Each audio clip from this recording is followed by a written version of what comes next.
Hello, everybody. Welcome in to the NBA Draft Live. I am Trevor Lane. This is the NBA Front Office Show / Lakers Nation. Joining me as always, it's my guy, Keith Smith, and maybe a little bit of a surprise for all of you out there, Sean Davis. Welcome back. How are you doing, buddy? Oh, there we go. Hi, guys.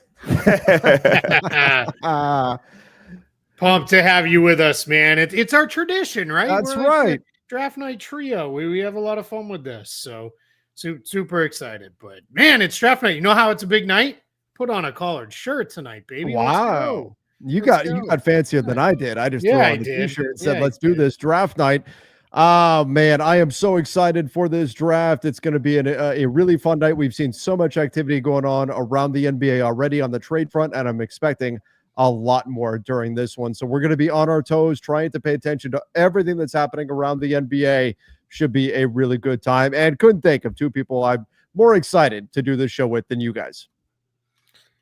Yeah, it's like I said, it's our tradition. The three of us have a lot of fun doing this, and it's great, man. And I'm excited because I know you got a little more into the draft this year than you usually do. So I'm excited to hear some Trevor Lane. Heck yeah, Trev. That's right. That's right. I definitely did. I've been doing a little bit of research. I'll admit I don't know every player probably as much as I should, because every year I say I'm going to get like fully into the draft, and then invariably this time of year my attention gets pulled elsewhere because that's the way that it goes. But still, I am very, very excited for this draft, this class, all the activity we've got on the trade front, everything else that's going on tonight. So I'm pumped for this one. Let's go, guys. Yeah, man, it's gonna be great. Let me give a couple quick updates here from the chat. Zach Fisher asks, "Did I get any sleep?" I got about 5 hours, so I feel pretty good. I ended up rolling back over and going back to sleep for like an extra half hour this morning. And where's the chair? The chair got moved out. It's a big night, so we're trying to class up to join a little bit. But that's right. Chair will be back in its regular spot probably tomorrow. So we will try to keep an eye on newsbreakers and things of that nature throughout the night. I'll put that up whenever we have something else going on. But yeah, Keith's chair is out. Sean, welcome back. Cooper Flagg is in. Sean's in. Let's go. He better be in. Super excited for this. You know what? By the way, Sean, I've got so many people on here that are asking, like, wait, don't you guys don't like each other? I don't understand where any of that ever came from.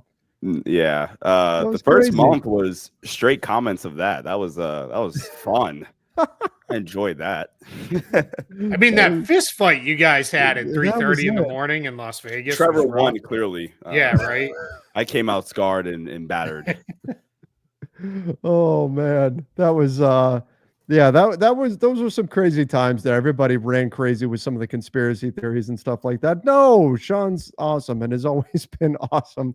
Never thought otherwise.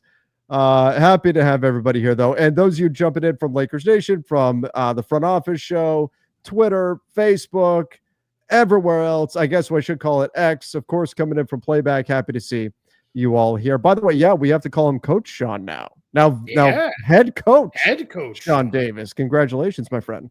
Appreciate it. That's how the injury happened. First month on the job.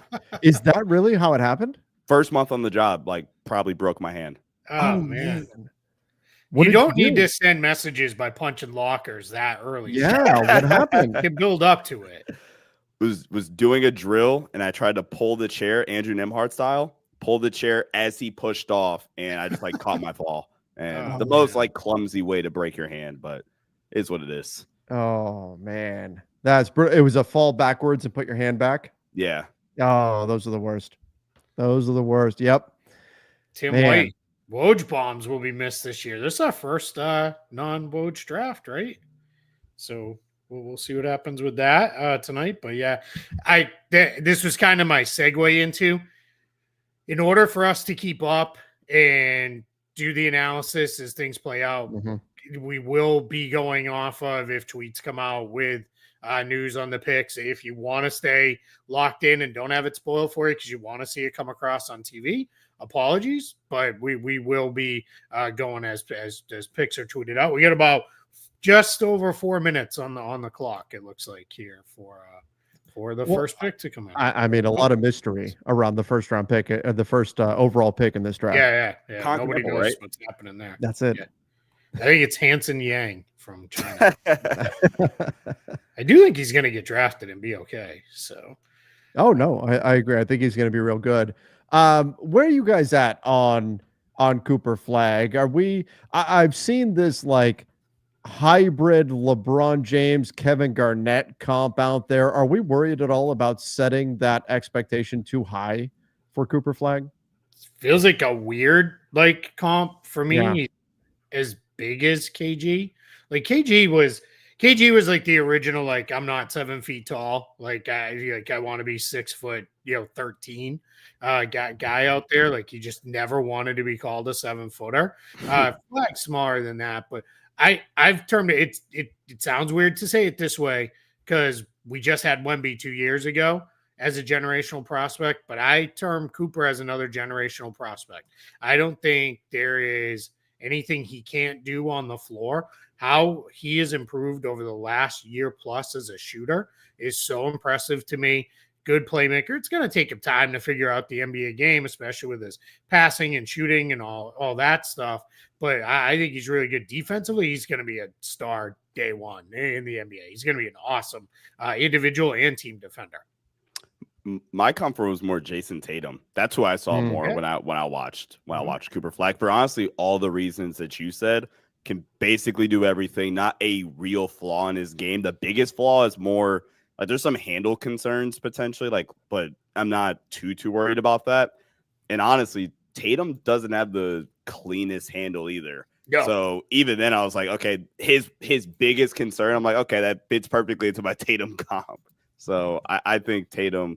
I think Cooper Flagg is very, very close, if not already just a generational prospect. I think we throw it around a lot, which is why I kind of didn't ever really want to say it. But he's awesome, and I think he's going to be a franchise changer eventually for Dallas.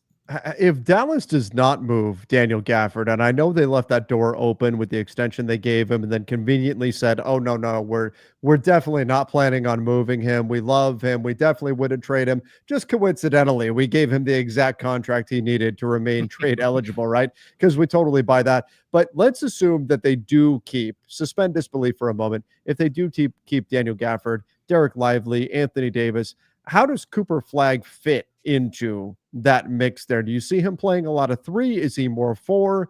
And then how do you mix in, I guess, PJ Washington as well into that rotation? Yeah, I think he's certainly going to play the 3 early on because they're going to go with probably Derek Lively and AD, and then Cooper Flagg will be the 3. I think he's going to be I promise I'm not being snarky with this. He's just going to be a forward. Like I think it's just going to be whatever. If there's a bigger guy, he's the 3. If there's a smaller guy, he's the 4.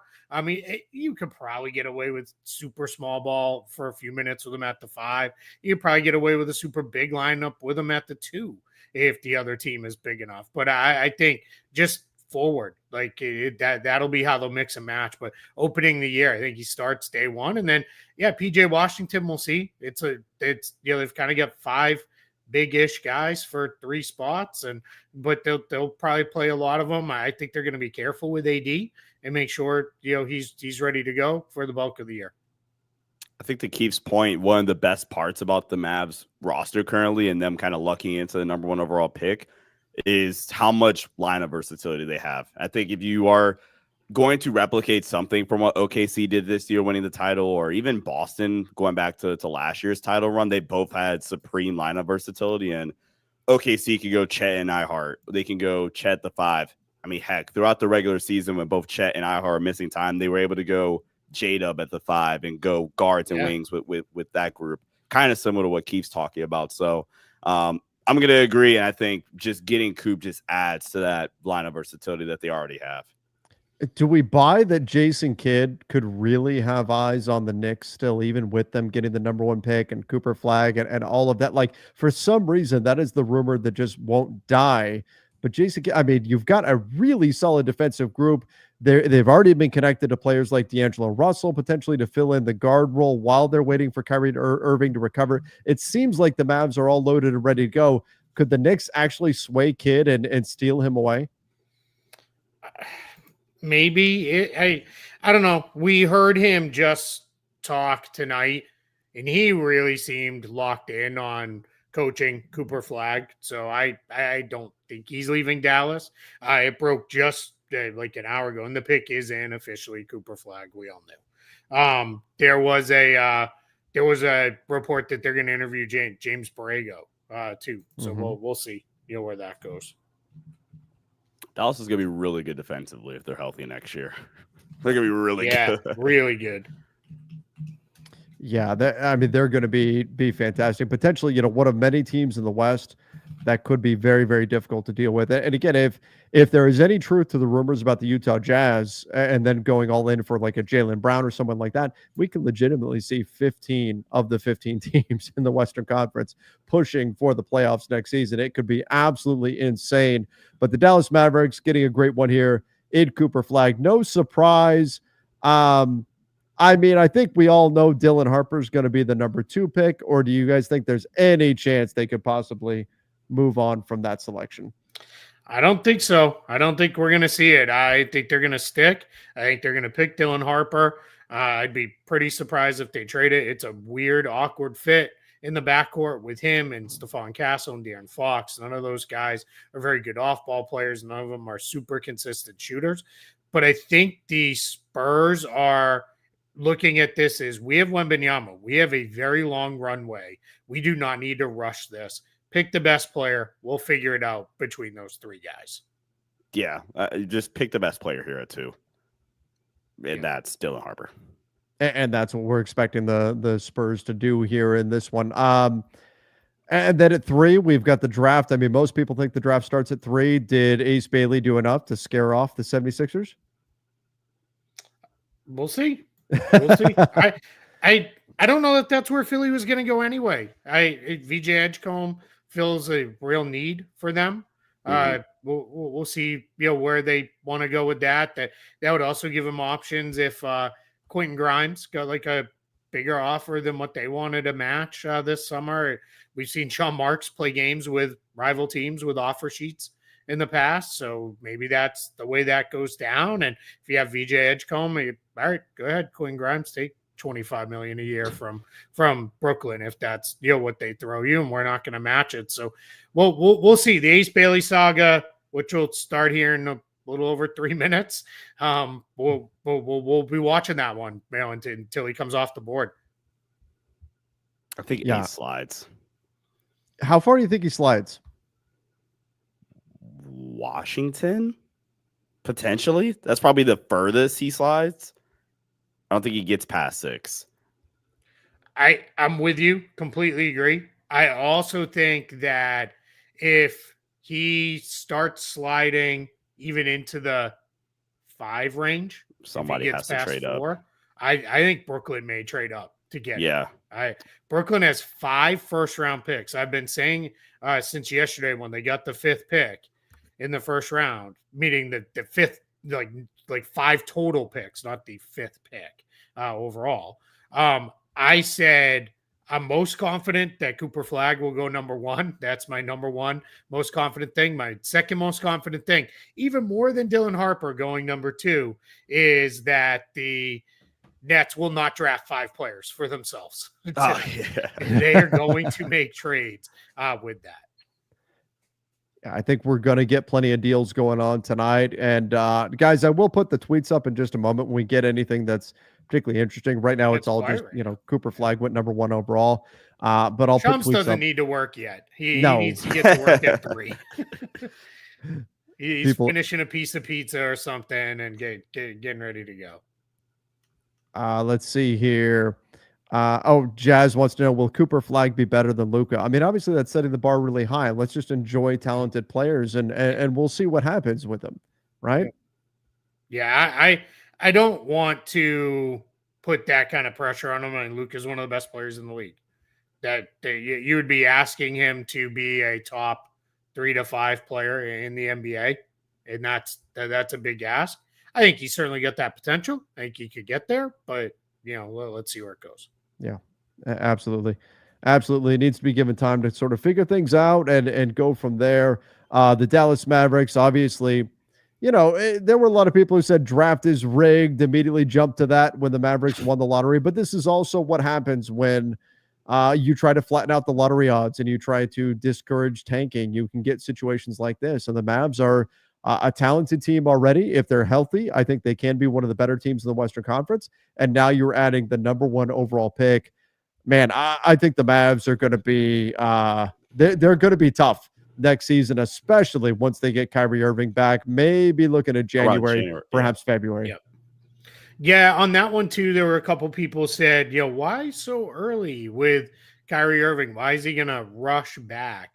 They're not going to rush him back if he's not ready. He'll come back when he's ready. Mm-hmm. But Trevor and I have talked about this in the past.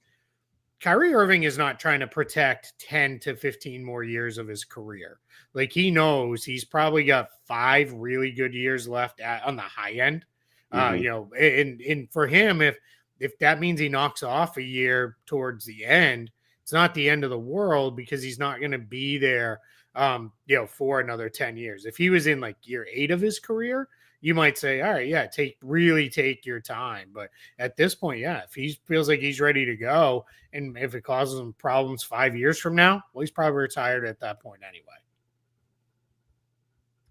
And it looks like word is breaking right now that Michael Scotto is going to be joining the Michael Scotto breaking the news that Dylan Harper will be joining the San Antonio Spurs. I don't think they're going to spend their pick on Michael Scotto. Michael Scotto. I don't know. I think he's past draft eligibility. He might he's be. a good-looking young guy, but I mean, that could look. He's on the up and up here. He's certainly coming up in the industry. Maybe he'd be a good number 2 overall pick, but looks like it's going to be Dylan Harper going to the San Antonio Spurs. Not a surprise there. Off the board officially. Yep. Yeah.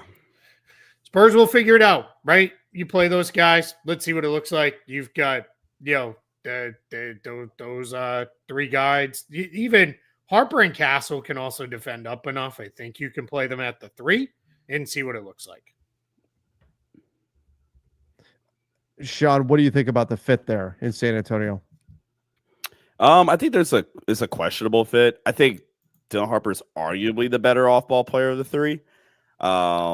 Between him, Castle, and Fox.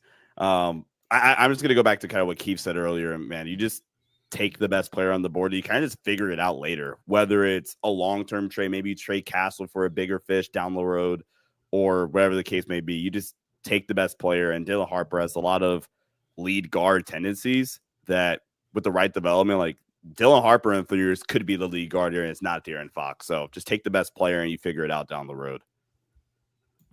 Yeah, absolutely. Absolutely.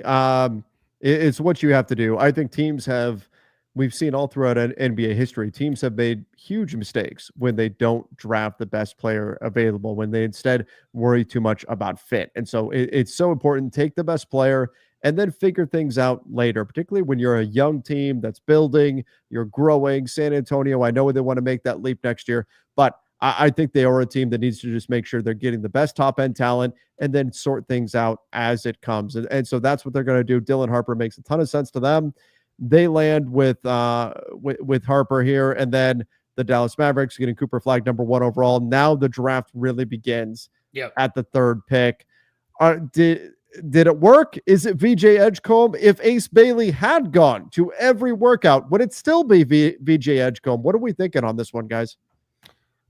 It could have been still VJ Edgecombe. He fills a ton of needs for the Sixers. Ace Bailey's single best skill right now is that he's a really good on-ball scorer.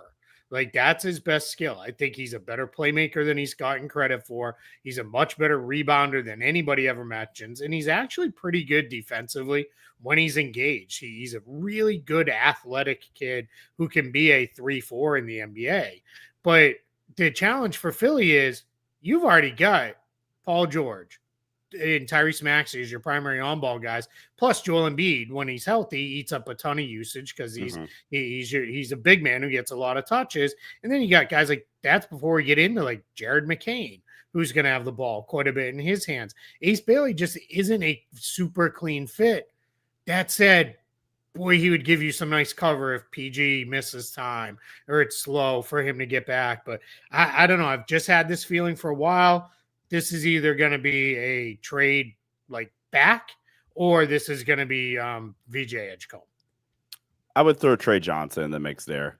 Okay. I think with Ace, I think Ace has some of the best potential, not like the second best potential out of anybody in the class. Just purely upside, and he hits his peak. I don't like the fit as well here in Philly. I think honestly for Ace, I'm probably trying to get somewhere where I can honestly just bump my head a little bit year one, and there aren't a lot of expectations on me. I can get the bad shots out of my system and kind of learn what I can and can't do at the NBA level. I'm not as high on the half court athleticism right now. I think he doesn't do a good enough job of like using his athleticism in the half court to really explode and get downhill. But I do think that in the right system, I really like the Brooklyn fit. Like I think you brought it up earlier, Keith. Yeah. That just makes a lot of sense in my opinion. Even Washington a little bit kind of makes sense from a touches standpoint. Him and Bub, Bilal, and Alex are a fun core to build with. In Koulibaly's growing and improving, right? And he's going to be a really good player, but he's still not that on-ball scorer like that. Their best on-ball scorer of the young group, because we know they now have CJ McCollum, they have Chris Middleton, but of the young group is Bub Carrington. The rest of the guys are a little bit more dependent guys. Ace would give them that. And I think in Brooklyn doesn't have their signature guy yet, right? They are just starting this full rebuild process now because they kind of kicked it off midstream a year ago. So we're in a spot where I think for the Nets, they could really use somebody like Ace Bailey. And you're absolutely right. Let him play through his mistakes. Let him learn on the fly there. Yeah, guys, we've got a little bit of news here. The Bulls are looking reportedly to from Jay Cowley. The Bulls are looking to trade Lonzo Ball or Kobe White before they make their pick at 12. Okay. What are we thinking about that? That's interesting. or Kobe White. Yeah. I mean, Kobe White should have a time. Everybody should be calling then. Super acquirable contract, only about $12 million. Let's go. Right. Philly's taking a long time. Yeah. All right. So Keith Pompey, who covers the Sixers, says they are drafting VJ Edgecombe. There it is. There it is. There it is. Okay. So Keith Pompey, VJ Edgecombe makes sense. For them, talented player. Are we surprised they didn't go for the upside of Ace Bailey, instead went with VJ Edgecombe? I am not. I think VJ Edgecombe makes a ton of sense for them. VJ Edgecombe, super competitive kid, probably one of the more, outside of Cooper Flagg, one of the more ready to defend at the NBA level. Where I fell in love with VJ Edgecombe was last summer at the Olympic qualifying tournament. He was the best player for Bahamas on a team that featured NBA guys like Eric Gordon and DeAndre Ayton. He was awesome. And those were high-level, stressful games against really good teams. He went up against Spain and played really, really well. So I'm a big, big fan of VJ Edgecombe. I'm super excited to see him, really kind of get into Philly. And I think he fills a big need. And like I said, it gives him a little bit of cover if things get wonky with Quentin Grimes. No, Keith, correct me if I'm wrong, but didn't you have Ace Bailey ahead of VJ Edgecombe on your final draft board? I do. Yep. I have Ace Bailey still number 3 at this. And what I've said with this is I like Ace Bailey more than VJ Edgecombe in a vacuum.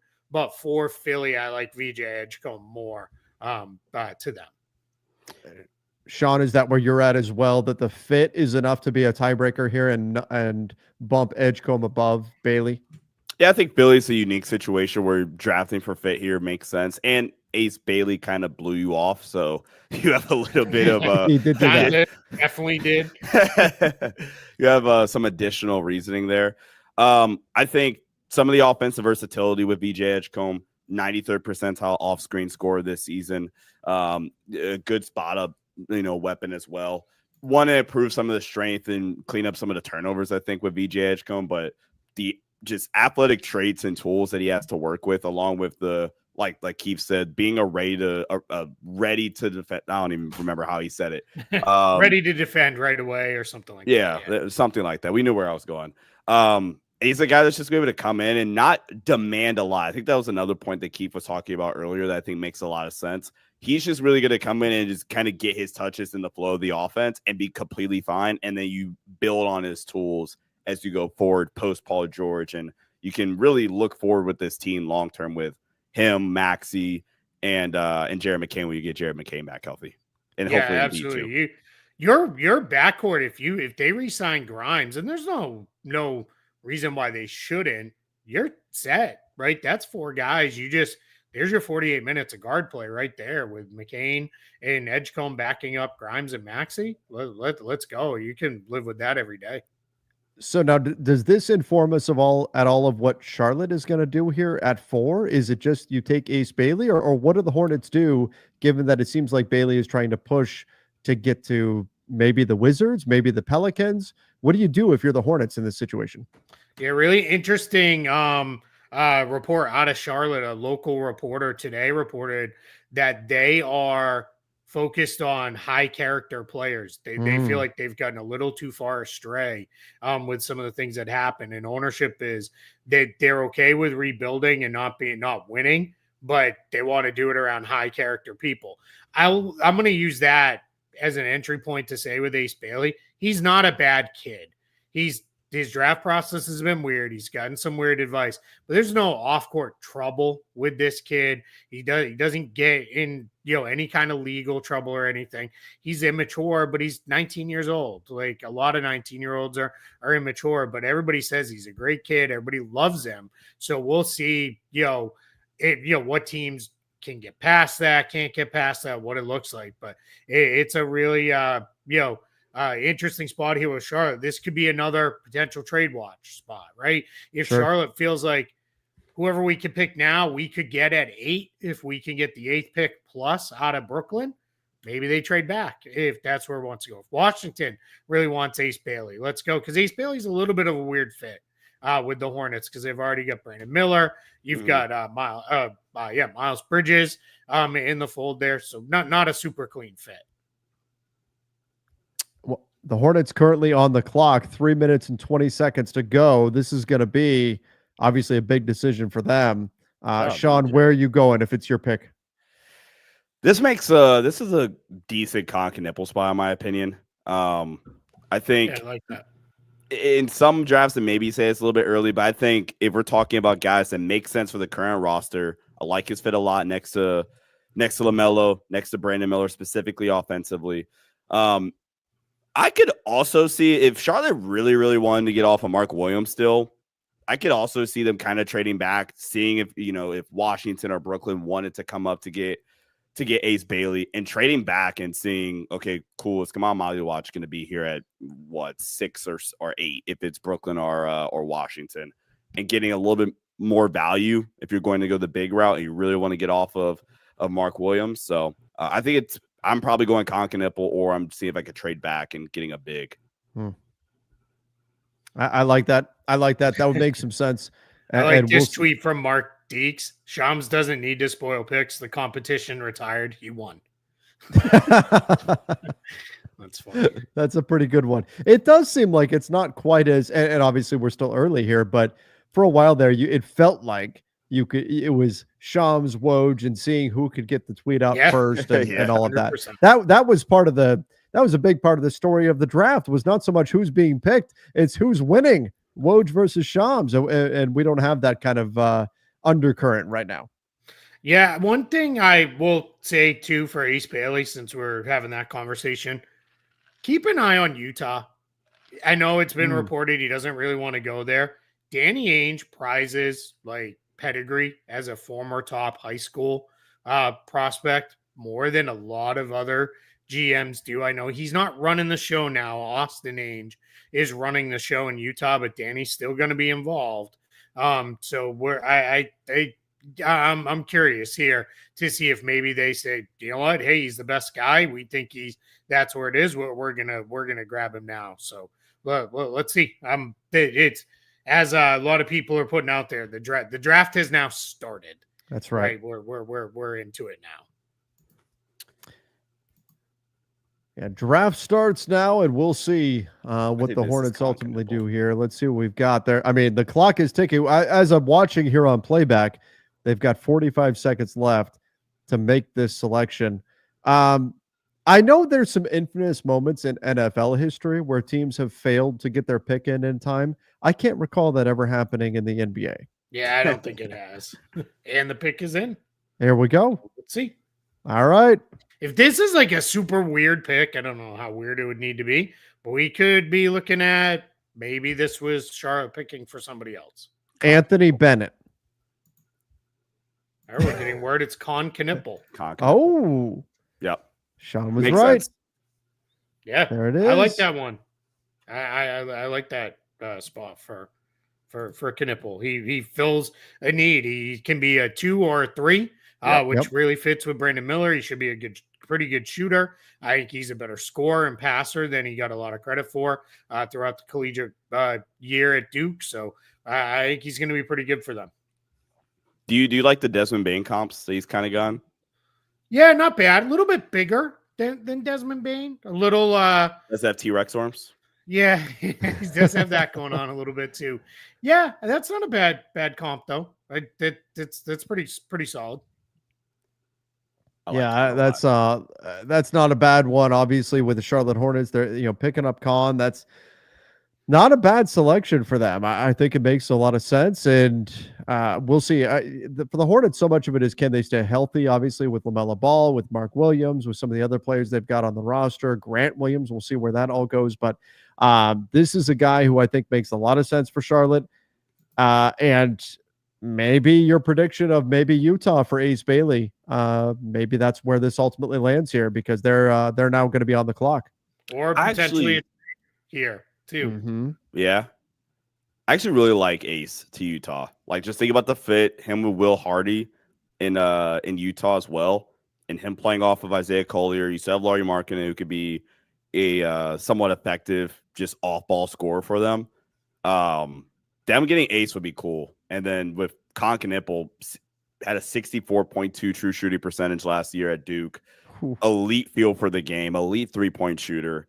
And if you're crafty, I don't want to say role player because I think he has a kind of a sneaky upside to him in Con Knipple, but if you're picking just a random player to pit next to LaMelo Ball and kind of their play styles, I think Con Knipple makes a lot of sense. Mm-hmm. So I like this a lot. And it shows their commitment, I think, to LaMelo a little bit too. I think this is definitely a LaMelo pick. Yeah, I think there is a spot where we see this. I don't know any other way to put it. This gives Charlotte some normalcy, like with the way they start to put together that team a little bit. I think Knipple is a really good fit with Brandon Miller too. Yeah, I think they can play off each other. Both of those guys are pretty willing passers. It stinks that Brandon Miller missed so much of last season. So yeah, I'm all right with this for Charlotte. He was for what it's worth, he was the 5th ranked player on my big board. So we're kind of flowing in order, other than Ace dropping at least a couple spots. So what do you do now if you're Utah? What's the pick? Are you trading back if you have the opportunity to do that? Are you just taking Ace? Are you going someone else? Is it Trey Johnson? What do you do if the pick is yours and you're Utah? So normally, yeah, and that's where I want to go. Here's the issue with them trading back. Like, if you're going to go with Brooklyn, you're going to do that with, hey, give us 2 more of your extra picks or something. And Utah already has so many guys on rookie contracts. Yeah. Like that, it's like 2/3 of the rosters on rookie contracts. You just got to be a little bit careful of having so many guys on rookie deals all at once. Because if they all start to pop, you can't pay everybody. Like that's going to be an issue. That said, they're in my opinion, so far away right now. Why not take multiple bites at the apple? Like I'd be perfectly okay with that if that's the direction they wanted to go. So is the ideal trade back then with Brooklyn? And I mean, they have 5 picks. Get or Washington. or Washington has an extra pick too. Okay, that could be interesting. Yeah, Bro, his siblings all look the same. Right? Oh my god, yeah. like just what? Smaller versions. Because that would have been pretty funny. Wow. Holy, there's no question they all have the same parents. Right. There's no dad mix up there for sure. They all look exactly the same. The two younger ones, especially. The two younger ones look dead on them. Yeah. Or the two smaller ones. They all have like kind of that square jaw and yeah, they have very similar haircuts. Like, Yeah. There's not one where you go, hey, you look like the mailman. No, there's none of that going on there. That is funny. That is funny. it's a whole deck of the same card. Yeah. That's insane. Oh man. Keith, do you buy the whole Utah going after Jaylen Brown stuff? I mean, there's connections, right? Danny Ainge drafted him. Austin Ainge just moved from the Celtics to there. Sure, I guess. I imagine they're one of many teams that is called Boston to see, hey, what would it take to get Jaylen Brown? There is a belief that the Jazz they don't necessarily want to just rebuild, through being super young, that they are ready to kind of move it forward. Now, what's funny is we talked about this a little bit with the Trailblazers trade for Drew Holiday. How the heck does everybody in the Western Conference move forward? You can't. Like at some point, somebody has to be bad, right? And so I think Utah needs to be very kind of careful here.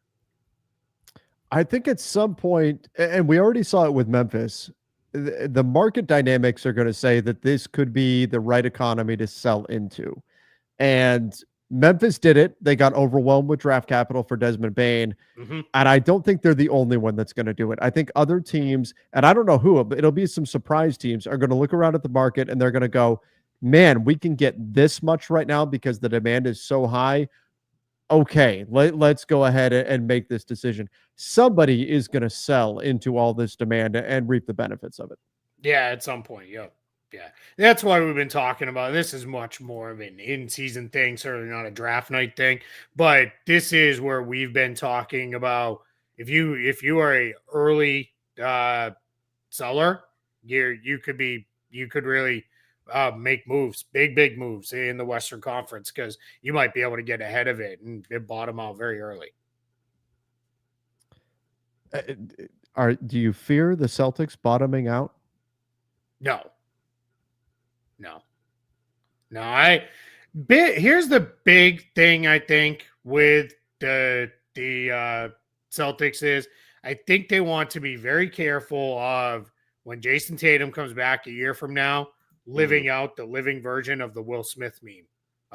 He walks in, he's like, "Where is everybody? What happened?" Like that, they want to be careful of that.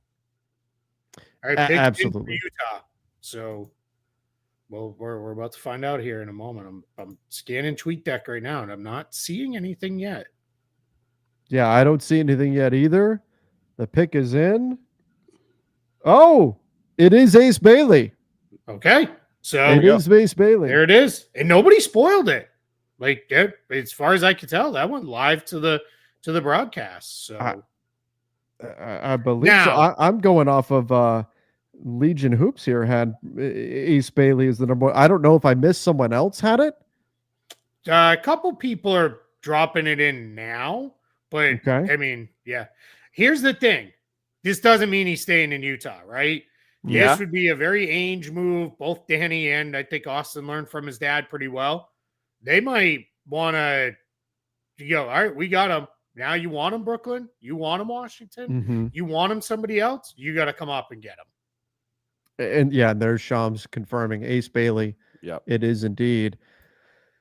We'll find out, but keep an eye on Utah-based reporters. Tony Jones is a really good one. Mm-hmm. If we get the Jazz intend to keep Ace Bailey, that you could probably run with it because those guys are pretty dialed in on that stuff. So we'll see. But yeah, I mean, I don't hate it for the Jazz.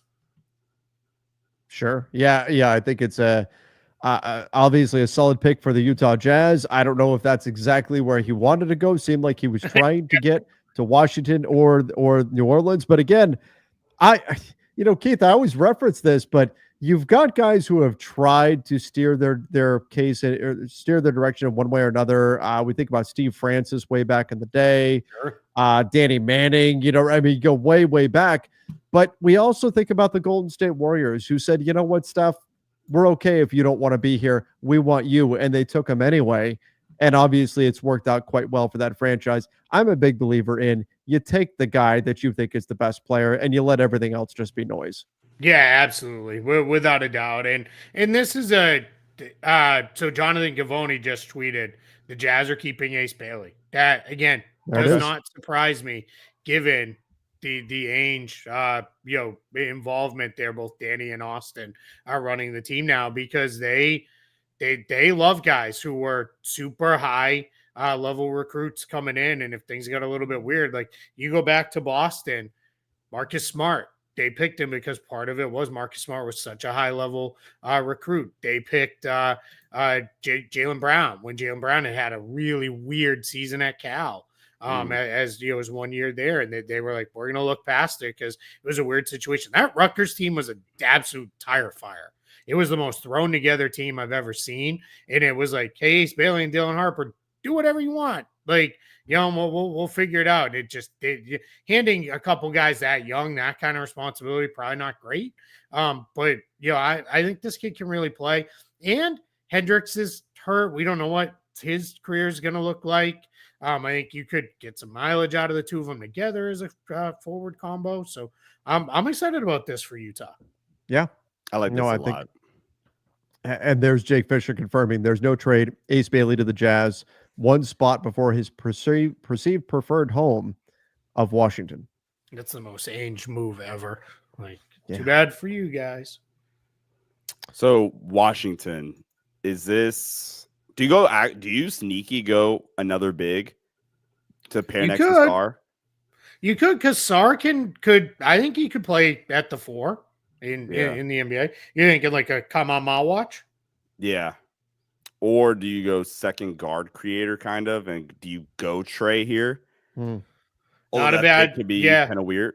Yeah, good fit there too. That they need. Like I said, somebody who can go get his own shot. I have been saying for months now, Trey Johnson is the most audacious player in this draft.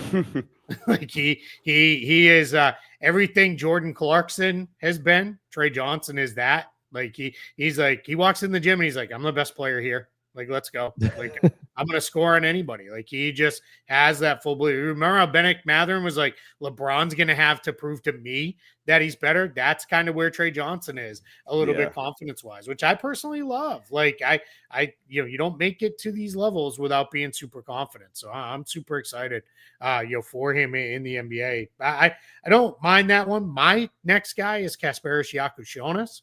Personally, I just think he's going to be a really good NBA point guard, but I don't mind, if they went with Trey Johnson here, or like you mentioned, a big would be a little bit of a zag, but I wouldn't mind that either.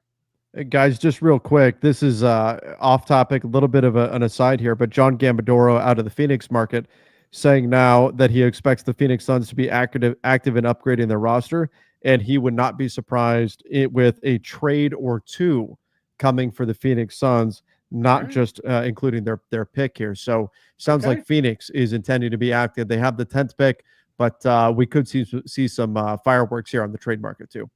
Fun. Let's go. Yeah. Hey, it's not going to be Devin Booker. We'll get ahead of that because they're not trading Devin Booker, but I mean, that roster is weird now. They've got approximately 135 shooting guards on the roster right now. You might have missed highly paid. So might be 140. Yeah, maybe. Yeah. But maybe by the end of the night. They need size. They need, bigger forwards, and they need center depth. That's even with my guy Oso in there. I won't yell too much. Do you view Oso as, and I don't want to go too far down the Suns rabbit hole, they're not there yet at 10, but are you comfortable with him as your number 2 big on the roster, or do you feel like he needs to be more the third guy? Trevor, I'm comfortable with him being your primary player that you give the ball to and run everything through. I know your love for Oso Ighodaro knows no bounds. I get it. But yeah, I think he can be a fine backup center. I think when he got chances to play for Phoenix, he was really, really good. It was just hard for Mike Budenholzer to trust him because he was a rookie on a team that was trying to win for most of the season. I think this year, if they reset expectations a little bit, where it's like, all right, hey, we're chasing a play-in spot, then maybe you could play him more. I think absolutely he can be a backup pick, backup center, I should say. Yeah, right, right. Although, I mean, now we see more classification. Guard, wing, big. Like that's the way a lot of people go with it. But now we do have, and we'll see what Phoenix does at 10. We'll see if there's a trade there, what they ultimately do. Wouldn't be surprised me. Maybe they move back to get multiple picks, depending on how the draft board all falls here. But number 6, Washington. I think their guy just got taken with Ace Bailey. Trey Johnson. Jeff Goodman is the first one I'm seeing saying Trey Johnson. Oh, there it is. There we go. Washington Wizards. There we go. I like that pick. They need that on-ball scoring and creation ability. So I'm in on that.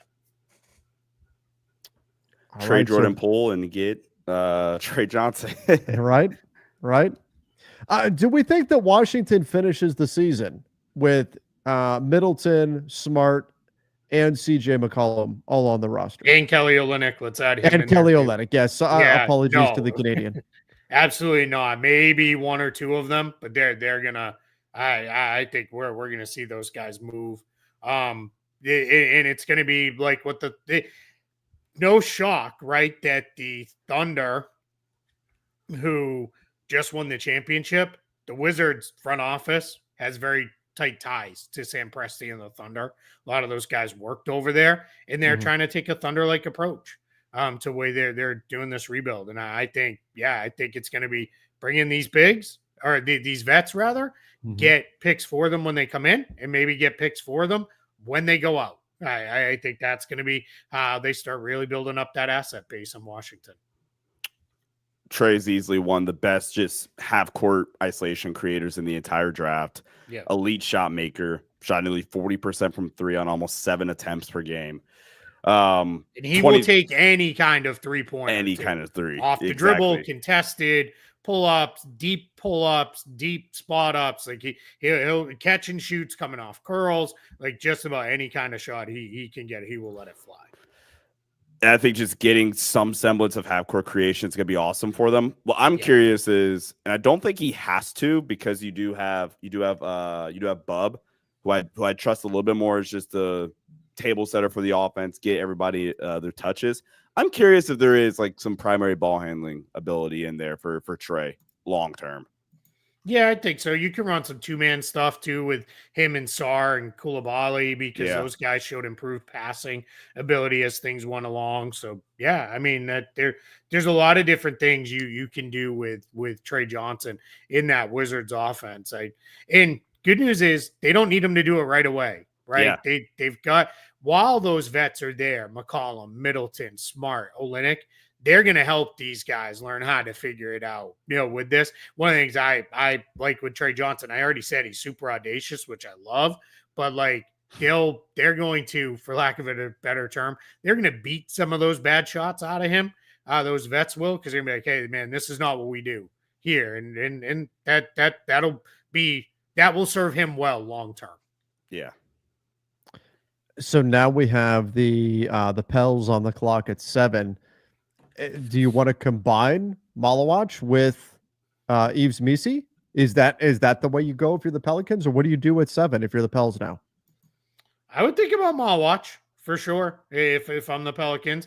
I would also think about they know better than any of us do. We've had no real updates that I know of on DeJounte Murray. You could think Yakushonis here, and now we've got our kind of long-term point guard in the fold. If they're worried at all about Murray and where he is, but Malawach might be the way you go here. And then the idea there is, all right, now we've got the center spot covered. We've got him and Missi, and we'll figure it out as we go along. Yeah, that would be interesting. We are seeing more teams commit more resources to the center position than we have over the last few years anyway. And so it wouldn't be a shock if that's the way the Pels ultimately go here. would be interesting to see where they go. Maybe a trade. Is this potentially a trade back candidate here at 7? Could they pick up? I know they picked up that pick from the Pacers, but maybe they could even drop back a little bit further and see if they can pick up another asset. If they feel like whatever their primary option is here is still going to be there at, say, 8, 9, something like that. Could be. I don't think it will be, but it could be.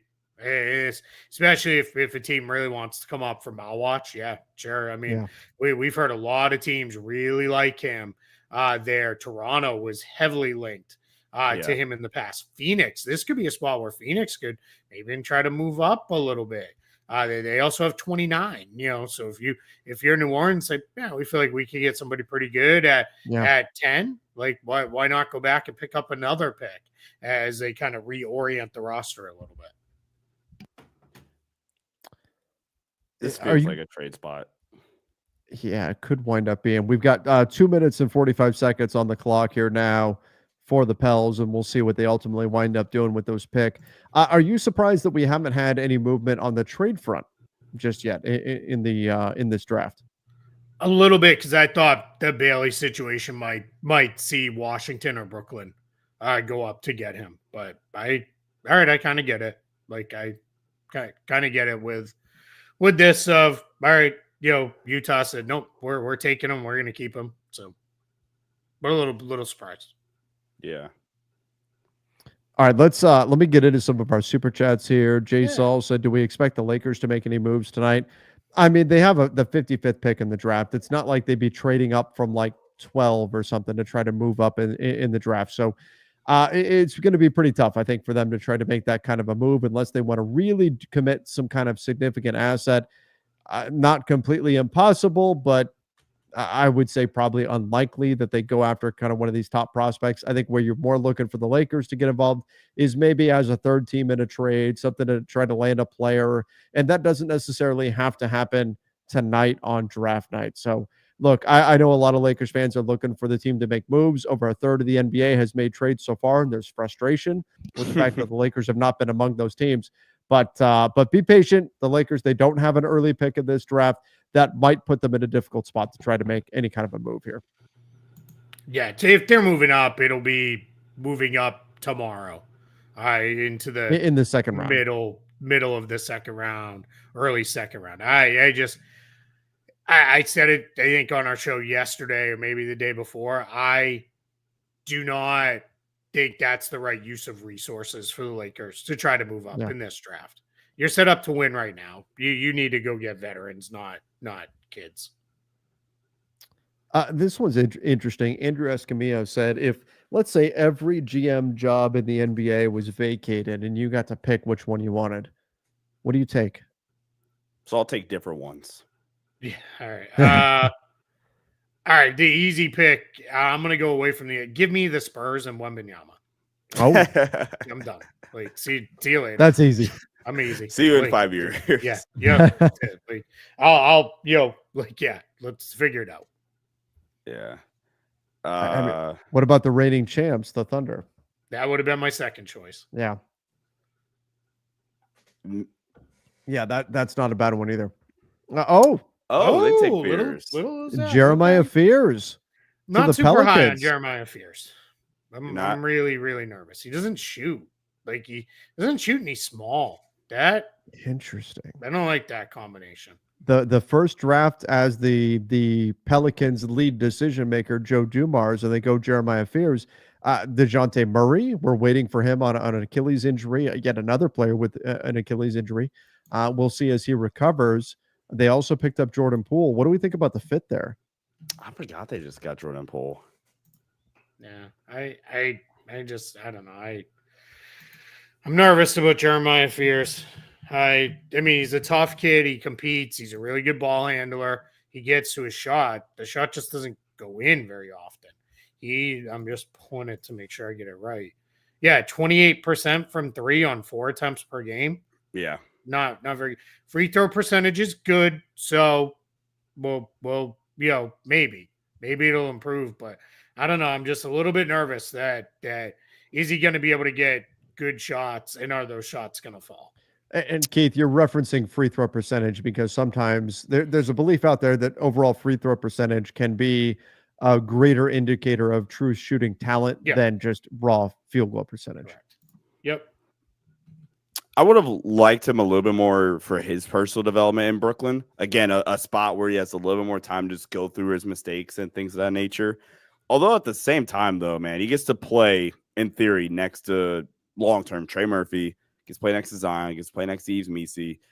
I buy the downhill creation simply because of the handle. I get it that he's small, but I think the handle is so clean and so legit that in the toughest conference in college basketball, the ability to just consistently get paint pressure and be a legitimate playmaker. I think the biggest swing factor, like you already mentioned, is the shot, like rounding in the form for him. But the pick and roll creation, the downhill scoring, is playmaking in general.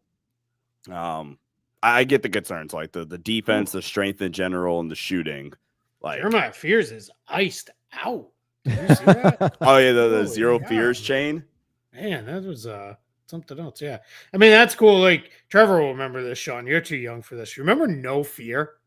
Oh yeah, stuff. Yep. Man, we rocked that stuff like crazy back in the day. That was. Let's bring that back. in the day. I don't know what company they're even still around, but bring them back. You got a guy in the NBA now who can do that. No Fear. Hey, I just gotta say Trapper this real keepers quick. and starter jackets and all that. Hell yeah. Yeah, we got like 2,000 people watching live. Can we get a little like spike going? Yeah. Here we've got let's get the lights up if we can, please. Yes, please. Yes, please. And by the way, Keith, it is much more than 2,000 people watching live. Well, in YouTube only. I was talking about, I think. Well, you're just looking at front. You're not looking at the Lakers Nation side of it. That's true. That's true. I am on the front office YouTube channel. So yes, you're absolutely right. We've got far more than that. But like Spike everywhere you watch. Everywhere, like Spike, all around the world. Hit that like button. Smash that like button. Subscribe. Turn on notifications. That's right. That's right. I'm getting ready for when I quit this summer and become a GTA streamer. I'm working on it. That's your plan? Yeah, that's my exit plan from covering the NBA. Or at least that's gonna be my August job. What's your August job? Yeah, August and September. Ooh. Rough times. All right, so now we go to the Brooklyn Nets at 8. The Brooklyn Nets possessing 5 picks in the first round. No team has ever made 5 picks ever in the first round. We're assuming some trades will be coming.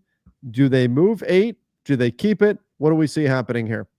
I mean, you can't move 8 for more picks. I mean, I guess you could. That would be absurd. I mean, what if you turned it into future draft capital? I don't know if it's worth it. They need players, right? You need to start getting players and moving this forward. Yeah. So you're Sean Marks. You're on the board. Who are you taking? Let's see. Let me look. I mean, they can use everything, right? Like it. I like Jakub Jonas for them. They don't have a point guard. Yeah. I really like Liam McNeely. I'm really high on him.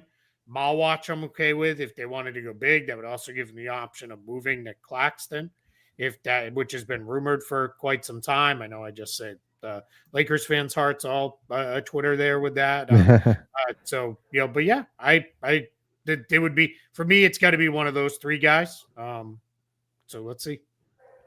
All right. I like the Jakub Jonas. I can't pronounce his name for nothing, but you got it. Jakub Jonas. Oh, yeah. There we go.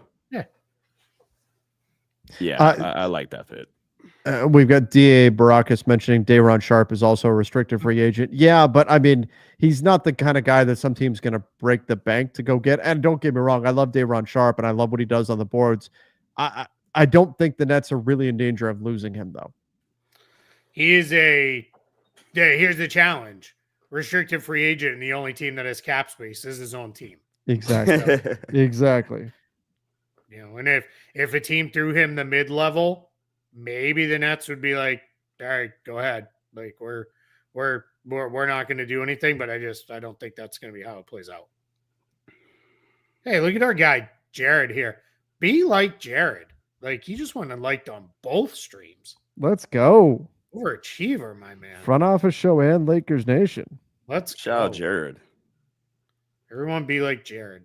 Bob Myers getting so annoyed with Stephen A on the broadcast. LOL. Hey, the Nets are fired up for whatever. Right? Is this the net? Yeah, whatever they did, they seem pretty excited. We need more, and I'm fine with it's not gonna be live in the draft. Oh, What? it's Igor. Oh, Yegor, Oh. Yegor. Yegor, Yegor. sorry. Yegor. I like Igor better. I mean, it sounds Yeah, I better. do too. But yeah, Yegor Demon. Yeah. Okay. Okay.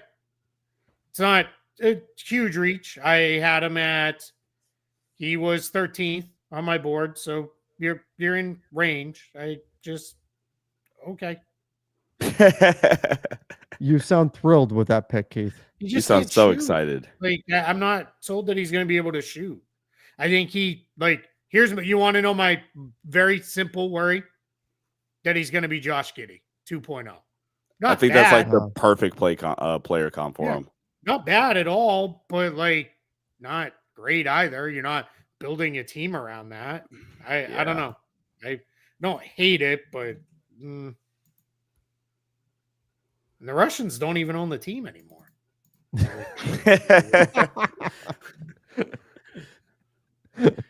That's hilarious. Oh, So Toronto's definitely a Molly watch, right? Gotta be. Probably, yeah. Gotta be. Yeah. There's too many connections there for it not to be. yeah, that's got to be where they ultimately wind up going. Dang. Who you building a team around with the 8th pick? I do agree with Keith that like Yakushonis is probably the better option at 8. Could have went big. I thought they had other options over Yegor, or better options at least. Yeah, I will say he did improve as a shooter. Supposedly, he did some shot work in between the end of the college season and the workouts. He apparently really kind of like killed it, shooting the ball in workouts. So people seem super excited. His college coach, Kevin Young, who was a NBA assistant coach forever, said he will be really good in the NBA. So there is some guys who obviously know their stuff who are all over this. So let's see here with that. Just to note it here, we are getting closer to the Bulls pick. We did hear that earlier that they are trying to make a trade maybe before they actually pick. So something to keep an eye on. We'll see if they're able to get that done. Now I do see some comments in the chat, like Tomas said. Does that mean Pirtle is gone if they take Molywatch? I think we need to reframe the way we look at the NBA, because we're getting to that point where right now we're seeing if a team already has a center and they acquire one, we assume that previous center is available. Teams are now starting to stock up on the center position. Not quite like when Shaq was around and every team needed like 4 guys that were 7 feet tall and 270 plus pounds just to sacrifice to Shaquille O'Neal on a nightly basis. That's not a thing, but teams are still stocking up on the center position. So even if the Raptors do take Molywatch, I wouldn't necessarily make that jump to, oh, that must mean Pirtle is moving. Yeah, especially right away. I think Molywatch is tons of potential, but he is he's still very raw. Like again, he hasn't been playing that long. So there's still work that needs done with him. So I think what you do is you bring him in, you let him back up Pirtle for at least the rookie season, and then you kind of figure out maybe at the trade deadline you trade Pirtle if it's like, all right, Molywatch is more ready than we thought, and let's go with that. So yeah, I don't want to go super crazy with immediately we trade away our pretty good starting center. I like Pirtle. I think he doesn't get enough credit for some reason, which makes me laugh. What's that? Wait, so there's people in the chat saying Trevor put a do-rag on. Why? Yes, do it. Why not? Give the people what they want. I put a collared shirt on. You could at least put a do-rag on. I don't know if you know. Did you stick around last night on the basketball bulletin, the live that we did? I don't know if you were still there when I turned my hat backwards. and we did over No, the top. I was probably already in bed. But Oh yeah, you were probably already sleeping. Yeah, that was about as far as I go. I turned the hat backwards, and I was ready to arm wrestle just about anybody in that moment there. But that's probably about as far as I go. were you gonna go over the top? I was going to go over the top. You get real serious when the hat turns backwards. That's how you know it's go time. That's what I was like channeling these last old night. farts in their 1980s movies. I know, right? That was the Sylvester Stallone arm wrestling movie, Sean. Oh yeah. He was an arm wrestling truck driver whose That's kid went to a right. private school.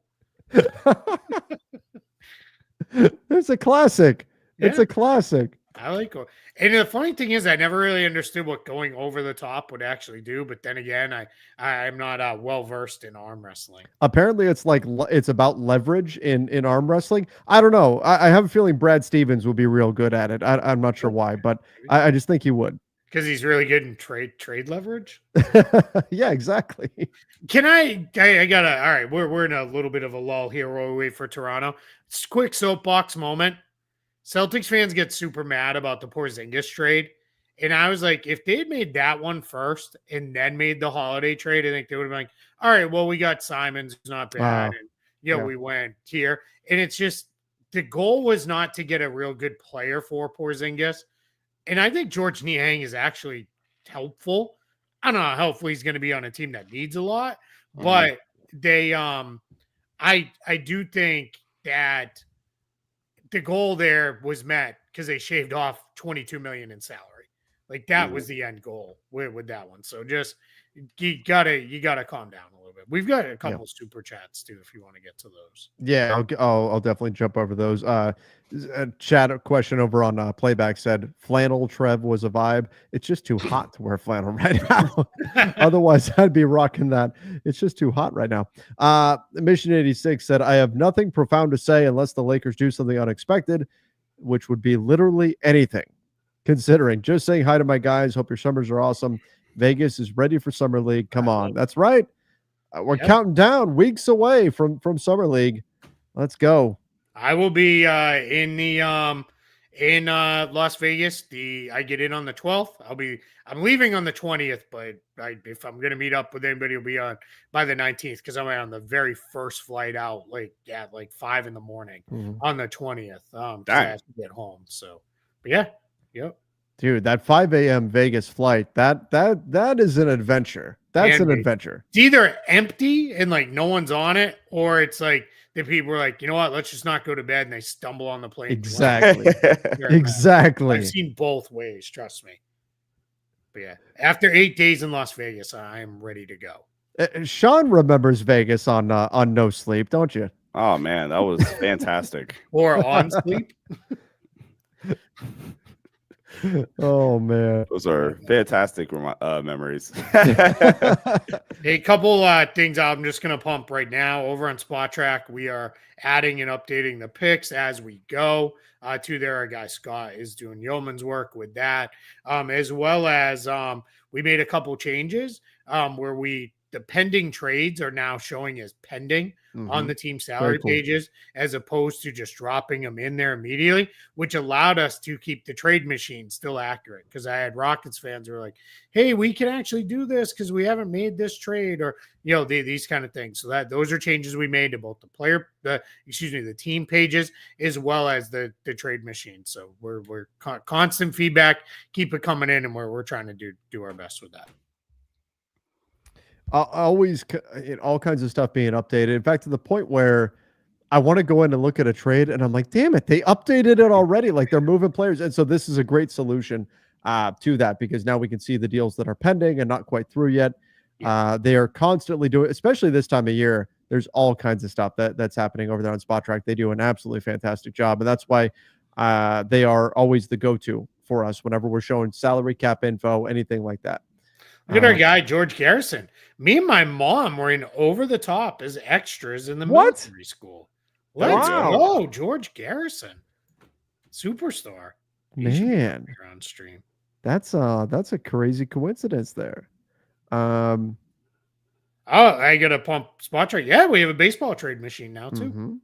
And we have a WNBA trade machine. So yeah, we're moving, and we have an app for the NBA trade machine Coming up in the world. the Apple iStore. If you're interested, you can go get that. All right, pick is in. Pick is in. Colin Murray Boyles. Okay. To Toronto. All right. Huh. Okay. Not bad. Another forward in the mix for the Raptors. They've got 100 of them, but he's like more of a true 4 the way he plays. So not bad. It certainly, the value is fine. The fit's maybe weird. Fit's a little weird, yeah, just because they have so many forwards already on that roster. Are the Suns now just, fist pumping that Malwatch is there for them? It should be. 10? Yeah, they should already have the card. The pick is already in at 10, right? Should be. Wow. What do we think about what are the Raptors up to here? What do we think about the long-term fit with him? Yeah, he's a really good defensive player. He plays really hard. Pretty smart player, moves the ball. Offense, we'll see what that looks like, but I think Toronto's good enough offense. You've got Scotty Barnes, pretty good offensive player. Brandon Ingram, offensive player. RJ Barrett, pretty good. Emmanuel Quickly, pretty good. Murray Boyles will come in and they'll play him off the bench, presumably to start off his career, and just say, hey, go out there and play really, really hard and do that every night. And then we'll figure out the rest of it from there. He's not the athlete Obi Toppin is, because very few guys are. But think about how Toppin came in and just played with a ton of energy and changed games for the Pacers. That's what Murray Boyles can kind of do. I think he can come in, play with a ton of energy, play really hard, really defend his tail off, and he's somebody that I think they'll like there in Toronto quite a bit. I think he has really, really good feel on both ends of the floor. Yeah. Average 1.9 steals per 40 minutes, 1.8 blocks per 40 minutes. And then they could really get creative and run some stuff where he's a kind of pitch post decision maker. I think his decision making offensively, along with just his play finishing in general, is something that they can really, really utilize here in Toronto. And they're a young core off the bench. Like, assuming the starting 5 next year is Quickly, RJ, BI, Scotty, and Jakob Poeltl. They're a young core off the bench, whether like Jamal Shed, Jacoby Walter, Colin Murray Boyles. They have some young Jonathan Mobo, who they like quite a bit. Sure. Jonathan Mobo. I don't like the fit of the roster in total, but they have a lot of individual pieces that I do like here. Yeah. Yeah, it feels a little incomplete, I guess. With the way it is there. I think with Murray Boyles too, I think that staying an extra year in college really helped him, because he went from somebody he was a very reluctant shooter, even around the basket at times as a freshman, whereas a sophomore, he was really like, okay, I'm going to get shots up here inside and around the basket area. I do, like you said, if you look at the raw stats, you're like 2.5 assists per game. But for a college power forward who also played some small ball 5, it's actually pretty good. And I think he's a pretty solid decision maker, and we'll make some things happen. Yeah. So that'll be an interesting pick. Now, the Raptors, they've got decent flexibility on their roster here. They were in the mix for Kevin Durant. I think they were one of the teams that was rumored to be circling on Giannis Antetokounmpo if he became available. Though frankly, that's 29 teams could be mentioned in that same breath. But I think the Raptors will have some optionality here for what they want to do moving forward. And right now, it's just about acquiring pieces, and then you worry about the fit later, and you let Masai do his thing. Let Masai do his thing. Put the puzzle pieces together. Trade away the pieces that don't fit, and there you go. And I think Toronto is one of the teams that's looking to make a step forward here in the Eastern Conference. Will they be a title contender into that tier? No, probably not. But they're certainly a team to keep an eye on as somebody that can make a significant move. RJ Barrett, Emmanuel Quickly, already mentioned it as pieces that could be potentially packaged into a deal later. Yeah, I think let's make sure too. I like that ESPN added that proposed trade above thing because the Rockets will make this pick, but this pick is going to the Suns. Is part of the Kevin Durant trade, so we're gonna need a little bit of hat shenanigans for the first time tonight. There was a lot of buzz that the Suns were looking at Carter Bryant, who they obviously know quite well because he went to Arizona, right there near them. So I think they're in a spot where they could go that direction. But now I think we're really going to see what it looks like here. I think they will. I don't know that they thought Malwatch would still be on the board. If your plan was Carter Bryant, I think you got to deviate and go with Malwatch. To get you your long-term big, right? They so desperately need the size, like you already mentioned. Pick is in, so we'll see here. But I think this got to be my watch. It has to be. It has to be. I'd be shocked if it was anything else. It's funny too because if it's not Malwatch, he certainly does not make sense in Portland. Okay, my watch. There it is. There it is. Yep. Okay, there it is. Yeah, that's just great pick for the Suns. Mm-hmm. Fills a major need. Maybe doesn't start right away. No. You could start Nick Richards until he gets comfortable, but then plug Malwatch in, and then kind of move forward from there. He's my guy. Also, we might need to be focused a little bit more on the floor. Oh, here we go. Oh, Mark Williams. Mate, for real this time or what? Whoa! What do we think? Whoa! Mark Williams to the Suns for the 29th pick and a 2029 first round pick. Talk about just overhauling your big room in one night. Yeah, and all in one moment here. One moment, yeah. Wow, so he's actually on the move. We will see. What is the Suns' physical like compared to the Lakers' physical? What does Charlotte do big-wise now? Yeah, that's a good question. I mean, they do have Nurkic as kind of a get by, for next season. So that's a very, very much a get by. They like Moussa Diabate quite a bit there as well. Grant Williams will be back. You can play him as a small ball 5 some, but yeah, I would say that they'll be in the market now for a more long-term solution up front. Let's see. So now the 2029 first round pick. What is that 2029 first that Phoenix is sending? Yeah, let me take a look at that. If you're the Suns too, now you all of a sudden get a lot of centers. Like, what are we doing here? It's right? what Because now you have Williams and Richards, which is odd because they were together in Charlotte. That is weird. I didn't think Charlotte's big rotation. And then you have Malwatch, who you just drafted. And then that 2029 pick is good. Is it their own first? No, it's not. It's the least favorable of Utah, Cleveland, and Minnesota's. Okay.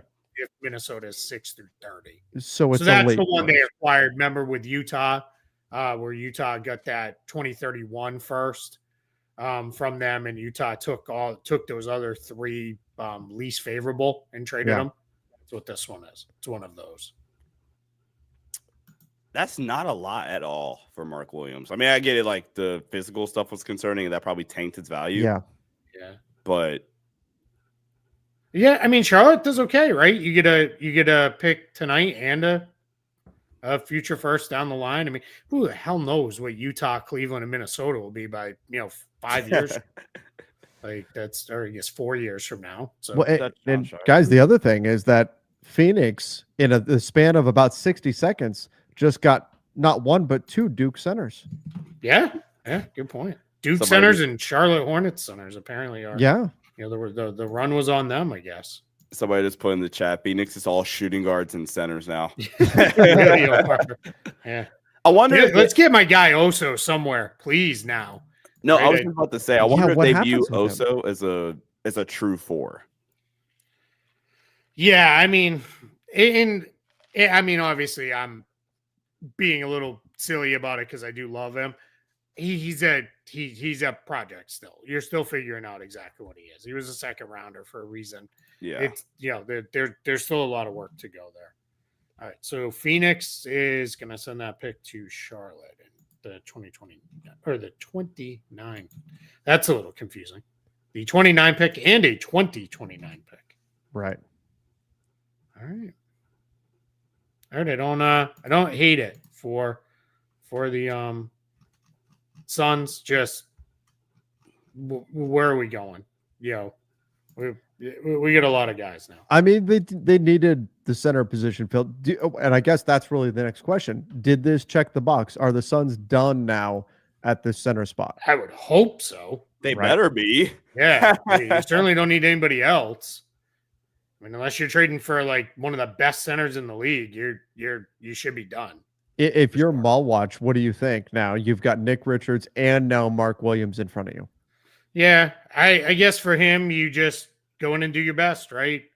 Just go in there and compete, play really hard. It's not like Mark Williams is the picture of health by any means. He misses a lot of time, and I know you guys know that. And then Nick Richards he's good, but he's a good backup. So if I'm Malwatch, I'm like, all right, yeah, I've got a year to figure it out in the NBA, and then I'm gonna, then I'll push forward for a starting job for Charlotte too. If Charlotte, which I think the Lakers trade forecasted, I'm guessing they're just not sold on extending Mark Williams, and now they've taken that off the table. They don't even have to worry about it. Exactly. By the way, Mark Williams, a career high 44 games played on the season last year. Career high 44 games played. Yeah, and we're out of all these goofy COVID years, so that's not good. Right. Right. Portland, I like low-key like I don't know. Portland's Portland's roster's a little weird, right? Yeah. You've got a lot of guys. Everywhere. Yeah, at every position now. Yep. Yeah, you've got guards with Henderson, Sharp, and now Holiday. You've got a million forwards with Grant and Avdi and Kamara. Like you're there, and then obviously all the centers with Ayton and Rob Williams and Donovan Clingan. So you just whoever you like best and go, right? Could even take somebody who's a little bit more of a project. This could be like a Noah Senge spot. Yeah, I like that. A little bit more of a project, and you don't have to rush them right into the lineup. By the way, there's John Gambadoro was on it, obviously, for the Phoenix side of things, and he was absolutely right with that. I forgot he said that already. Yeah. Woj knows that a lot of people have his notifications on still, and he's going to post in the middle of the draft to say, what did he post? I turned off. It was I felt terrible doing it, but I finally turned off Woj notifications.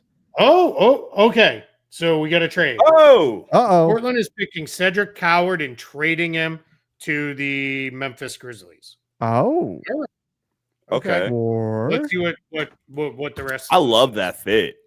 That's a great fit. Yeah, I think that's a good. I'm nervous about Cedric Coward. He has so rapidly moved up the draft board, and he played, I think it was 6 Division I games of college basketball last year. So I'm a little nervous, but the potential is there. A lot of teams fell in love with him.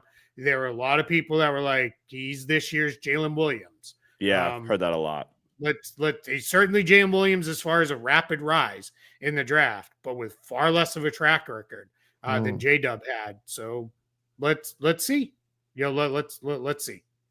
Okay, so let's see what is Memphis giving up to move up to 11, or just purchase 11. I guess. Period. We don't know for sure. They're giving up 16 here.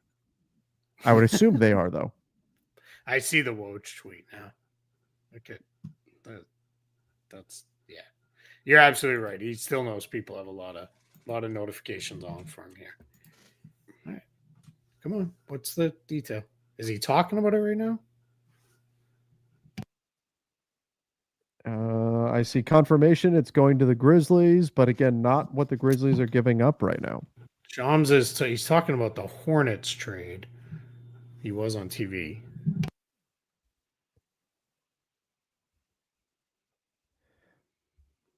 What do the Grizzlies have aside from 16 in this draft? It's 16, not 17? They have 16 because that's the one they got from Orlando in the Bane trade. And then I think they have 2 seconds, but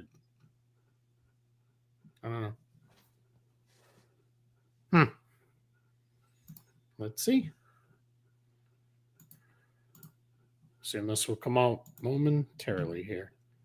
I'm gonna guess it's 16 and maybe something else. Yeah, it's got to be something. Portland's like we Something we of don't value. need one specific spot, so let's kind of see where it goes here.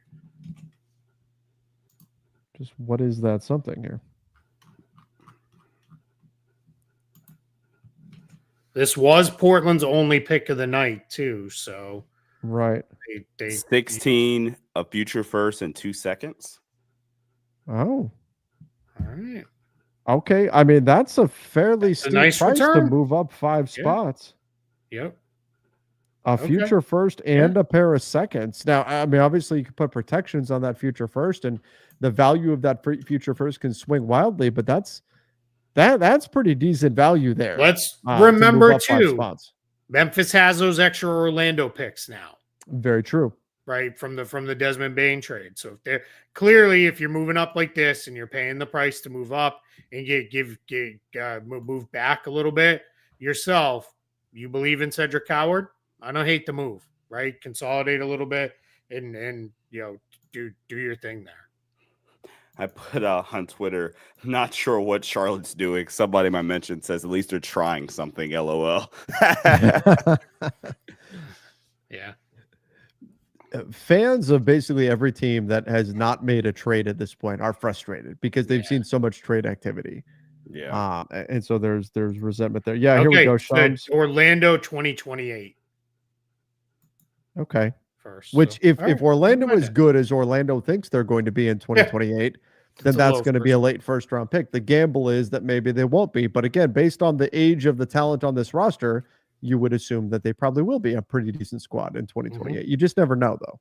Yeah, and it is a gamble on Coward. Like, he's not like I had him very low on my personal board because I'm just worried because we don't have a history of him doing well at a high level in college.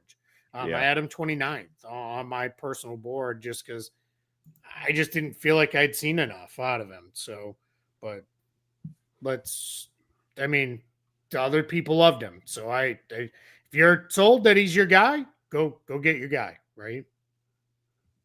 Absolutely fair. Do you think for somebody like you, for example, he would have benefited a lot if he had actually went to Duke next year? Yeah, maybe. Then you run the risk of now he becomes an older prospect. Sure. Which is, I'm less worried about that than I ever have. Guys don't retire at 32 anymore. So I'm less worried about that than I ever have been. I don't think it's awesome if a kid like Cooper Flagg comes in at 18s and like ready to go. Like that's great. But I'm not stressed out if a guy's 22 or 23 years old in year one anymore. That's not, I would have, I could have probably been, easily convinced he's a top 5 guy next year. But I don't know. I'm fully open to being wrong, and very, very may well be. Carter Bryant, Chicago. Yeah, I don't hate it. If they don't make a trade, Patrick Williams. We did not. We got that report right when the draft was starting that maybe they were going to move a guard here. That doesn't have, of course, doesn't have to happen right now. But yeah, Carter Bryant's not bad here. Obviously Yakashonis is the next guy on my personal board. Yeah, but you can't. They've got too many guards, so that wouldn't make sense. Carter Bryant, I'd be okay with Liam McNeely. Be all right with Derek Queen here. That becomes your big man of the future after that Vooch moves on. Yeah, I'm all right with that one. Noah Essige, even. Yeah. Yeah. Although more of a project upside. Yeah. Doesn't feel very ballsy. Yeah. Right. What are the Lakers doing? They are looking for a center. They're rumored to be interested in a wing as well. Maybe a defensive guard. Doesn't necessarily mean they have to do it on draft night. JC Johnson says it's Noah Essige. Oh, okay. Okay. I'm kind of digging that. Like some of the local guys are getting the stuff this year. That's kind of fun. It's not Woj and Shams duking it out anymore. I kind of like Shams staying focused on trade stuff too, right? That's also kind of fun. It's a little bit of a different dynamic. I think it adds a little bit more intrigue into each pick because we're not like 3 picks ahead where we already know who's being taken, right? Yes. Yeah, that's also nice.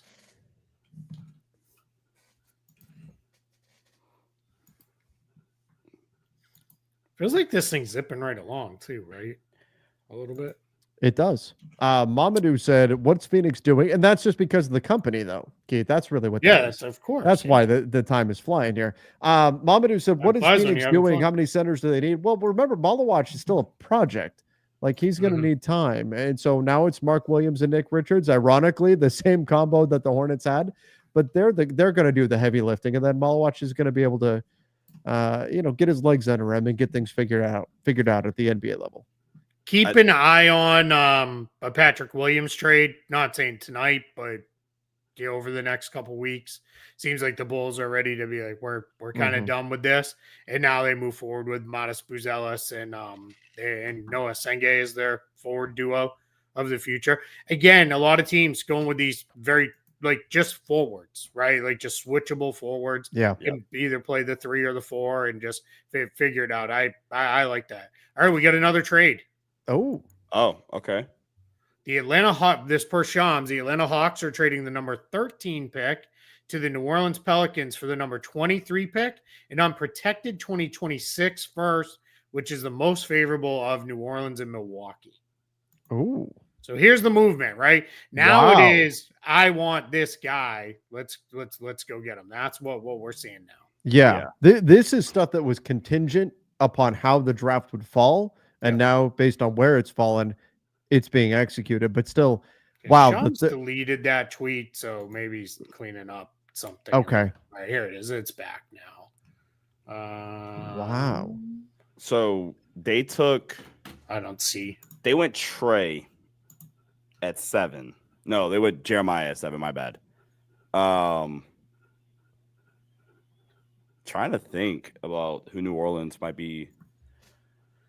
There's obviously somebody they like to move up 10 spots and to give up a unprotected 2026 first, and the most favorable of New Orleans, who has plenty of injury issues with Zion, and Milwaukee, who has a dude with a torn Achilles right now in Damian Lillard. Like there is some upside with that pick selection there.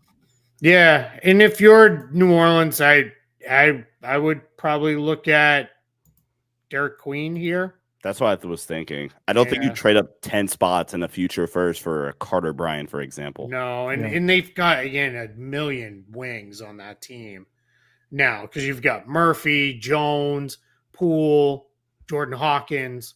Like that, you're starting to get a little unbalanced there. So let's see. I would like Derek Queen for them. This could be one of those picks where next year we're like, wait, how do the Hawks have this pick? Yeah. You know what I mean? Yeah, how'd they get this one? Yeah. I agree. And then they've got a real valuable pick. So I think it makes sense for Atlanta. New Orleans, Derek Queen, there you go. Being pretty good. They are moving up to take Derek Queen. Yeah. I'm all right. All right. New Orleans. Okay. Hitting it from Atlanta's point of view really quickly, I love Atlanta's direction so much right now. I do too. I'm in love with everything they're doing. I think they got their first 7 fit perfectly around Trey. I think if you're going to build a roster to maximize Trey's size, shooting, and defense, I think they have that. And then now you add like Trevor was alluding to, it's a fairly reasonable outcome where that unprotected first next year is a lottery pick. That's pretty big opportunity there. Yeah, for sure. Yeah, real chance. I mean, I don't think Giannis is getting traded. We've talked about it, but if he pulls the Dame, is like, I didn't like what we did at the draft. Like I didn't like what we did in the first couple of days of free agency. Trade me. That all of a sudden becomes a really juicy pick. Yeah. So I don't think that was enough personally. I like Derek Queen, but that's such a risk. The Hawks do, just to get into the cap stuff here, they took on a lot of money in the Porzingis trade. They really do want to re-sign Karis LeVert. So now instead of being, maybe they start bumping up against the the aprons and the like. Now you cleared out some of the money from this draft pick.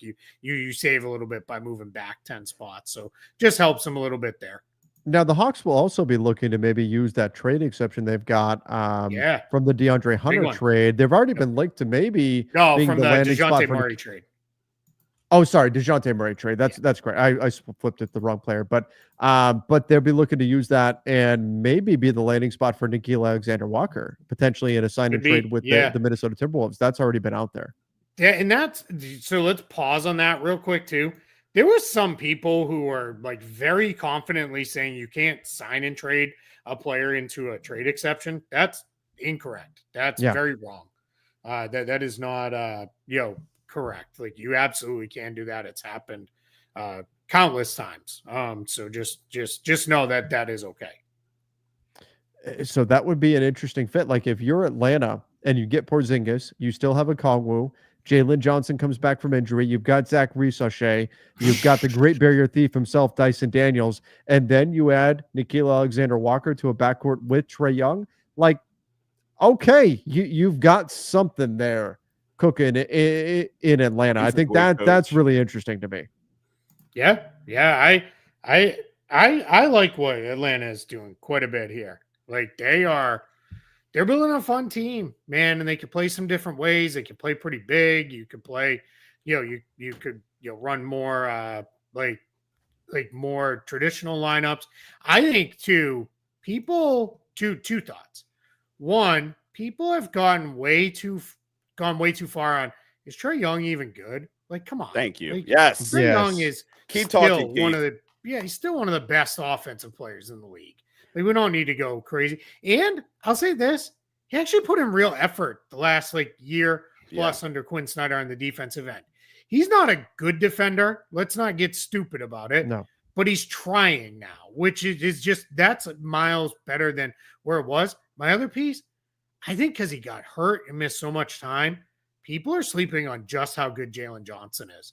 Jalen Johnson is really good playmaker with the ball in his hands, can get his own shot, can set up other players. Yeah. I'm really, excited for where Atlanta's going. I think they're doing some stuff now.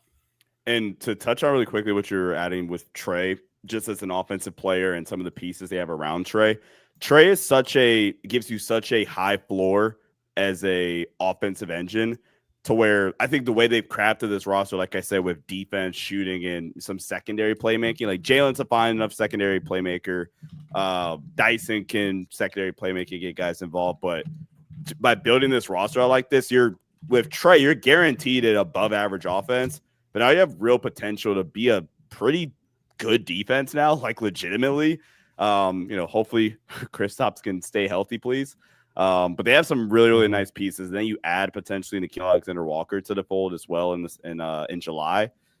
This is a really fun roster with Quinn coaching it as well. Hey, as I just do work on the side here, the Suns Mark Williams acquisition, because they're over the second apron, there's more to come with that trade, because they can't just acquire Mark Williams. They're going to have to do something more to send something out salary wise, because they can't. They don't have any trade exceptions that they can use because they're a second apron team. So maybe they super expand that deal with Houston that's out there. They've got a couple guys they could maybe send back to Charlotte, but we'll see. Just put that in the back of your mind that deal is definitely not we don't have all the details on that yet. And they would not, it wouldn't be to this point where Shams is talking about it unless they already knew what that path is. Like they have a path. We just don't know what that path is at this point.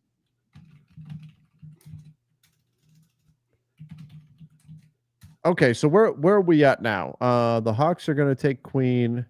Yeah, they're going to take Queen. He's being traded to New Orleans. And so we're and then we go from there. Yeah, we can probably. So who is it at this point that's like who's the next best available on your guys' board? So for me, it's Yaku Shonas. So I'll give you my next five: Kasparis, Yaku Shonas, Liam McNeely, Carter Bryant, Asa Newell, and Will Riley. I don't think this is the Yakusho on the spot. No.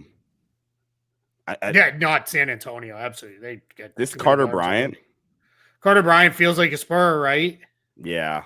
He's a Newell, maybe.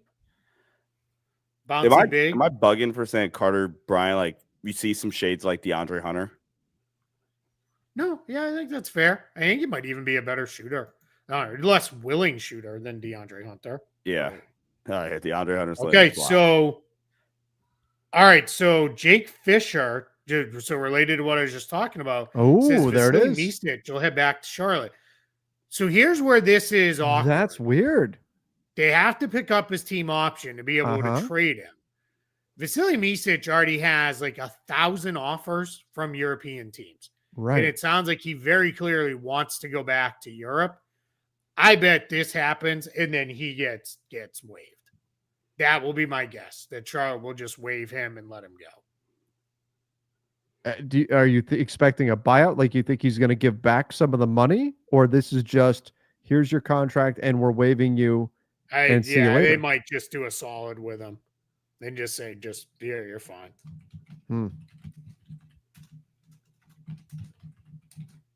That's interesting. So that's how Phoenix is going to make it work. Yep.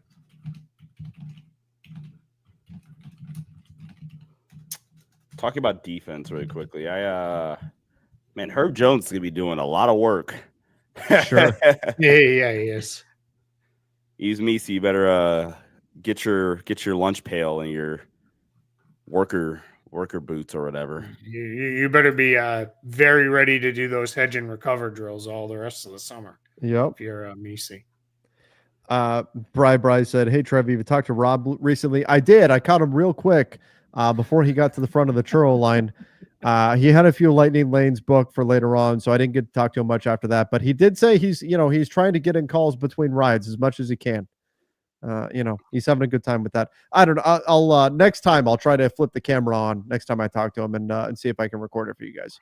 He's a shy guy, though. I'm not sure he's gonna be so willing to do that.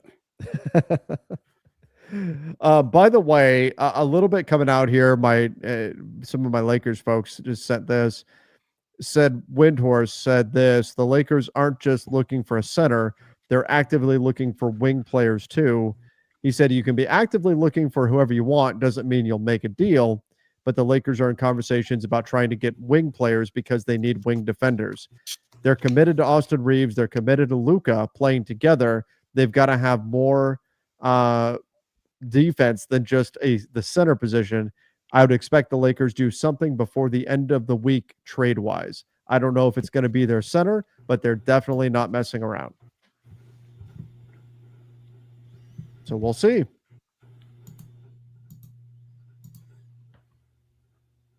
We'll see what they do there. Wing defenders. I know there's been talk about Andrew Wiggins over the course of the day. Maybe there's some other players they're going to look for, but clearly I know a lot of Lakers fans focused on the center position, not just the center position, though. They're looking for defense in general across their roster, and we'll see what they're able to do. But again, Windhorse saying by the end of the week, doesn't mean it's happening tonight. Doesn't mean it's not happening tonight. But Rob Pelinka is indeed not asleep in front of Sleeping Beauty's castle at Disneyland. What do you think about Andrew Wiggins potentially, Trev? I think that it makes sense skill set wise compared to, say, Rui Hachimura. And I don't know if Rui goes out in that trade or not, but assuming he does, skill set wise, it makes sense. I think the Lakers have too many players that are essentially best at defending the power forward position, and that's created some overlap on the roster. I do love what Rui has done offensively. I think he's a great fit next to Luka, next to LeBron James. But I do like the idea of going after Andrew Wiggins. Yeah, Carter Bryant. Carter Bryant, there it is. Is he going no shirt, straight blazer? Okay. One to show the chest. I was gonna dress like that tonight too, but I went more conservative. I like Carter Bryant to San Antonio. Like Keith said, this kind of feels like a San Antonio pick. Yeah. And I think really good defensive player, smart ball mover. I just needs to be more aggressive offensively. Didn't even always start at Arizona. That Arizona team is very weird. A lot of older players on that group. So yeah, let's see. But yeah, I'm a big fan of Carter Bryant. Yeah. Come in, could play, I think, right away, even though he was a one and done freshman, but provides a lot of stuff that I think San Antonio could value off rip. At what point, like what stage do you have to be at to be able to say, yeah, I don't even need a shirt under this jacket? Like, how do you know? When do you hit that moment? Is there just like it just dawns, like the light bulb goes off? How do you get the? I've never been there, obviously.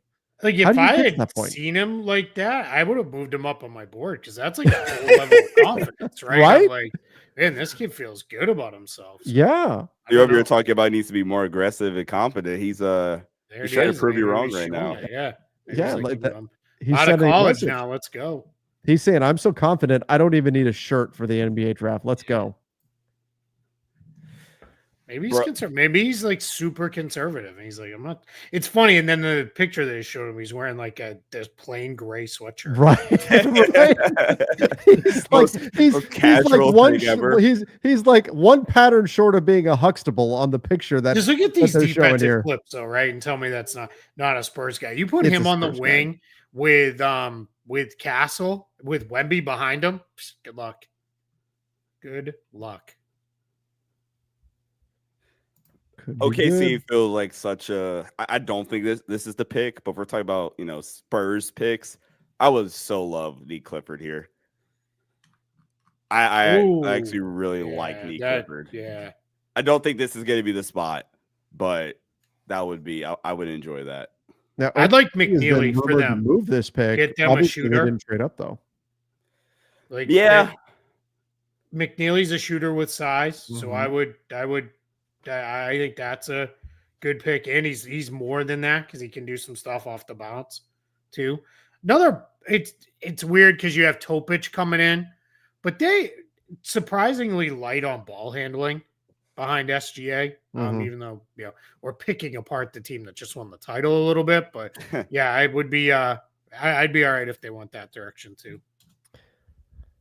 Yeah, I mean, like they have enough guys who can be like a secondary creator for you, but sure, they could use that primary guy. But again, like that's the crazy people forget. Like, oh yeah, they have Topic, who just so happened to become the first player to win an NBA championship without actually playing an NBA game. Yeah, pretty crazy. Crazy.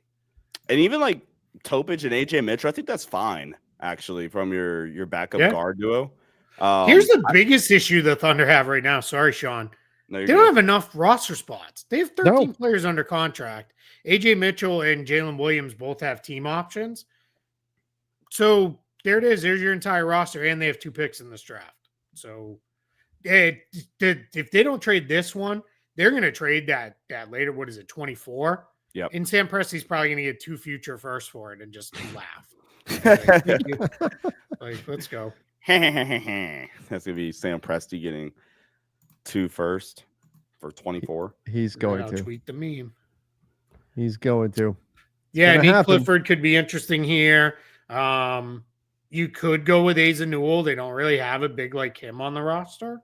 It's kind of the energy defense big like that. I already mentioned McNeely.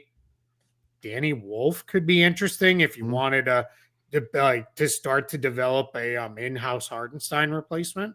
If you go younger, Thomas Sorber too could be somebody could look at. Johan Berenger, 4 or 5 could be interesting. Sure, a little more of a project too. You can kind of let them develop.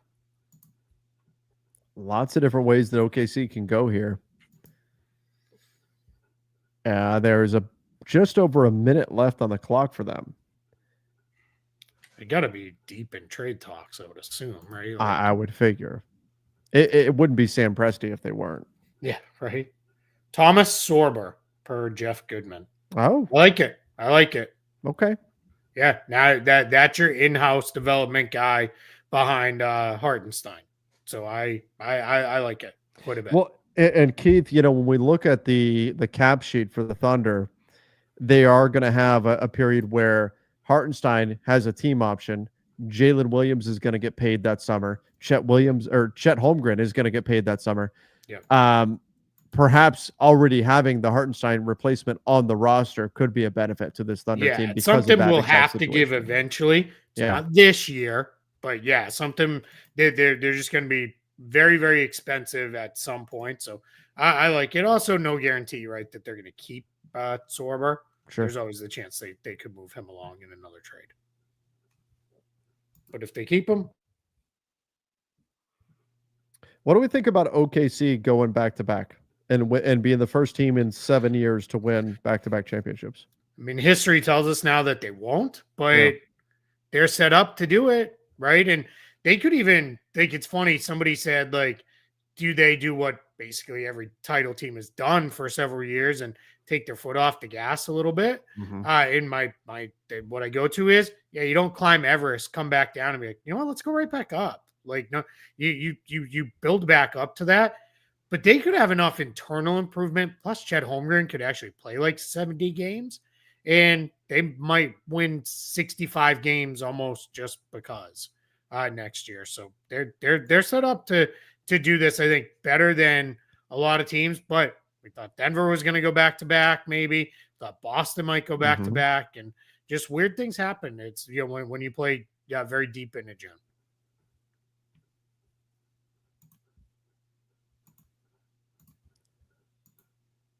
All right, let's see what else we've got going on here. We now have, looks like ESPN has gone to commercial here. Yeah. I've got the question coming in from the chat over on Playback saying, would OKC have won had Halliburton not torn his Achilles? I mean, we'll never know a definitive answer on that. Yeah. But I wouldn't put an asterisk on the Thunder's title and say they only won because Halliburton tore his Achilles. No, there was a decent chance they would win anyway, even if Halliburton didn't do that, because the Thunder are a very, very good team. And I don't think it's fair to them to just put it on them and say, well, you only won because of this. Yeah, completely agree. It sucks. We'll never know the answer to that. It sucks for Halliburton. It sucks for the Pacers. But yeah, I mean, they in the Thunder were very worthy champions anyway. Yeah, for sure. Thomas Sorber.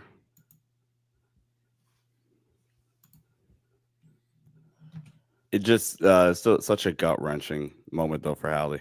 Yes. Honestly, I had to stop watching the game for a second. That was one of the worst moments we've seen on a basketball. I mean, just because it wasn't just what happened, it was when it happened in a game 7 of the NBA Finals. He came out firing. Oh, well, I said it on our show. We've all done that, right? Where whether you're in the driveway, you're in the gym, or you're at the playground. Yeah. I got the ball in my hands and I'm in the game 7 of the finals and, you're making shots and all that stuff. And he was living that out in real life. Yeah. And playing so well. So, yeah, I incredible with that. So Portland at 16. At some point, you just kind of go like, you know what? Screw it. Let's just take Yakush. I botched his name. Yakushonas. Okay. Yeah. In the fit's gonna be weird. I think the fit for the most part there isn't a clean fit anywhere. I think the cleanest of fit is just because he's a plug and play guy is like a Neat Clifford. I'm gonna keep saying his name basically for the rest of the first round. And yeah, it depends on what you feel about Scoot, honestly. Yeah, I will say this for Portland. They have Scoot, they have Shaden Sharp, they have Drew Holiday now. Yeah.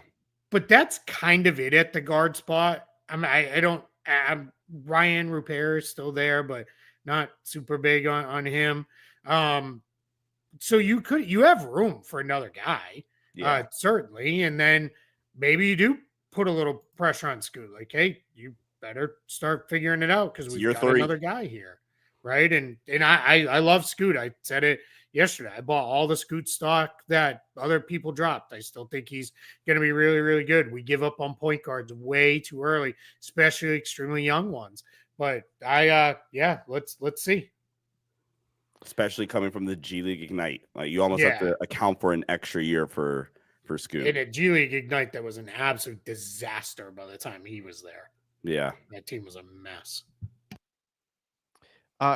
Keith, this is something that's making the rounds right now, that the Suns by picking up Misic, they've made it much more difficult for them to drop below the second apron. Yeah, they're probably not going to. Is that the right decision? I mean, we had heard that was one of their goals in a Kevin Durant trade, was to shed enough salary that they could eventually drop below the second apron. It sounded like that was part of the plan for them. Yeah. Is this the right decision for Phoenix? I mean, I didn't see a real path to getting under the second apron unless they have something up their sleeve with Bradley Beal. I don't see it anyway. Like it's just they're so far over. Yeah. Because they didn't save any money in the Durant trade. So how far are they over again? Give me 1 second. I don't have the Williams trade factored in yet, but we can get there. Misic is 8 million, Williams is 6.2, so you're gonna save about 1.9 million there. So remember that number. 11. So and then you're gonna have to give Williams his next contract. Well, but that won't kick in until next year. Future, right? So and you got off one pick, right? The 29th pick moved. Yeah, I mean maybe. So you get off 4 points. I mean, they're getting close. They're getting close. Whoa. Okay, what Hanson Yang going 16. That's crazy. Is that like way early, or is that just me? Yeah, that's way early. He had moved up the board for people, but like that's crazy. That's you know what that is, guys? That's Vontae Mack no matter what. That's what that is right there. Wow. I mean, I was seeing him mostly mocked like early second round. And he's going at 16. He was outside of the draft not even a month ago. Then it was, all right, he's moved into the late second round and is a two-way guy. And then in the last couple of weeks, it was, all right, he's going to be, a higher second round pick. Now, though, you're talking middle of the first round. Boy. Wow.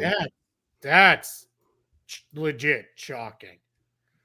And he's another big. Like Portland has. You already have Ayton. You've got Klingon. I mean, no, he's a developmental guy. Sure, he's only 19 years old. You can kind of stick him in the G League probably and let him work out there. But I mean, Portland didn't have a ton of immediate needs. Numbers in China are a little weird, but with Qingdao, he was 16 points, 10 rebounds per game, 2.8 assists, 2.7 blocks, 59% from the field. Cut all those by a quarter, maybe, just because it's the CBA and everything gets inflated over there stat-wise. Did play fairly well for China with the national team in a handful of games last year in the Asia Cup qualifiers. So, yes, you can maybe see that there's potential, but this is a legit shock. Where'd you have him in on your board? Never mind. Bad question. 70th. Oh, okay. Did you had him at 70? I hadn't even moved him into the thing just because you did. I don't even know what to do with him. So wow. So then, I mean, that begs the question: did the NBA, or was the sentiment from the Blazers just that the NBA valued him higher than what a lot of the mocks were out there? Because wouldn't that make sense then to try to trade back? Was that opportunity simply not there? If you truly believed that you found a value where the NBA was wrong, they were missing, the rest of the league were missing, wouldn't it be better to move back even 10 spots and use that pick on him? Yeah. You probably could have moved back again, recouped the pick. Yeah. Well, I guess they got a pick already. Right. Yeah, very weird. I don't know. That's a strange one. That's a strange one. I've got this super chat coming in from Matthew. Does that Thunder pick make trading Hartenstein more likely? They're going to be expensive soon. I think it just gives them optionality once that team option does pick up, does come up with Hartenstein, and they have to pay Chet Holmgren and J-Dub. I think that's what this is about. But I wanted to put this one up because of hashtag you pancake eating MFers. Yeah, let's go. Draft day. That is one of the best, worst sports movies ever. It's just one of the best movies ever, period. Well, like, even it makes no sense. Like, we could go on an hour-long show about the sensibility of the movie Draft Day, but like when the talking head radio personalities are suddenly praising him for not drafting the clear-cut number 1 overall pick and instead taking somebody who is mocked like way later with the number 1 pick, like, I couldn't suspend disbelief anymore, and yet I still love that movie. The part of why I love it is we don't have enough. It's part of why I love Moneyball too. We have like 2 GM movies. Yeah. And that's it. Like, we need more front office focused movies. Like, that's when we launch our front office film division, like we'll corner that market and be dominated. Let's do it. Let's do it. Eventually, they just have to trade DeAndre. He didn't even have a table. He was up in the stands. He said he didn't even have a table. Oh my God. The kid is huge. Somebody clip that and post it, please. He's said he didn't even have a table. It was during a Taco Bell commercial. I just don't get this. I hope he's really good. I hope he ends up being awesome, but like, I don't know. This is weird. Weird.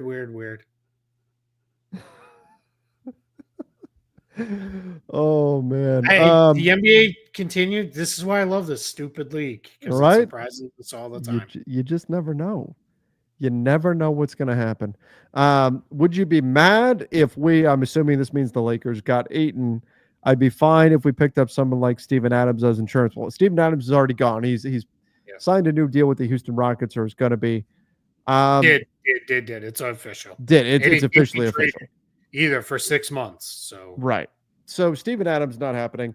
Guys, I was looking a couple of days ago at DeAndre Ayton because a lot of Lakers fans were asking me about him.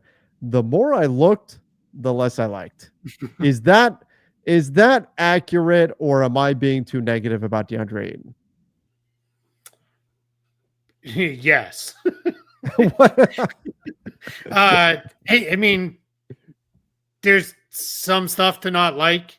There's stuff when you watch him where you're like, man, this guy is like, the nights when he's on, it's like, all right, let's go. Like, he's, he likes to shoot from the mid range too much. There's just he does a lot of weird stuff at times. And there's too many nights where you can tell he just doesn't seem to really care. Like, I don't know. I will say this though. LeBron has a way of getting guys to play their best. True. So, he's not a perfect fit with Luka because he's not I think we remember the Valley-oop. That's not really what he is. As much as he's not a real rim runner, lob threat there. But yeah, I mean, he'd be fine. Like, a lot would depend on what you gave up to get him. Very fair. Yeah, and that was part of my evaluation was, in order to get there money-wise, you're probably talking about Rui Hachimura being in the trade. Kleba, and and that's where it gets tough. That was certainly part of what I was factoring in. Yeah. I like Ayton. I think the concerns are there specifically like motor and some shot selection stuff offensively. I think Ayton's like a pretty fine player. Like, he's a perfectly average starting level big, maybe above average starting level big. The shot selection stuff concerned me. Maybe there's a little PTSD from Russell Westbrook, but he shot 39% on pull-up jumpers on the season. Yep. And that was by far his highest volume style of shot was a jumper.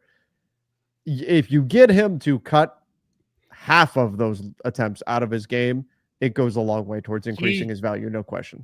He also loves to catch the ball like on the block and take 3 dribbles and take a turnaround 15-footer instead of just going up strong on the block. Yohan Beringer to the Minnesota Timberwolves. This is interesting because Naz Reid, free agent, Julius Randle, maybe a free agent. We'll see. Now you got another guy who could come in and be a front court guy in the mix behind Rudy Gobert. I assume Randle will be back. We'll see what happens with Naz Reid.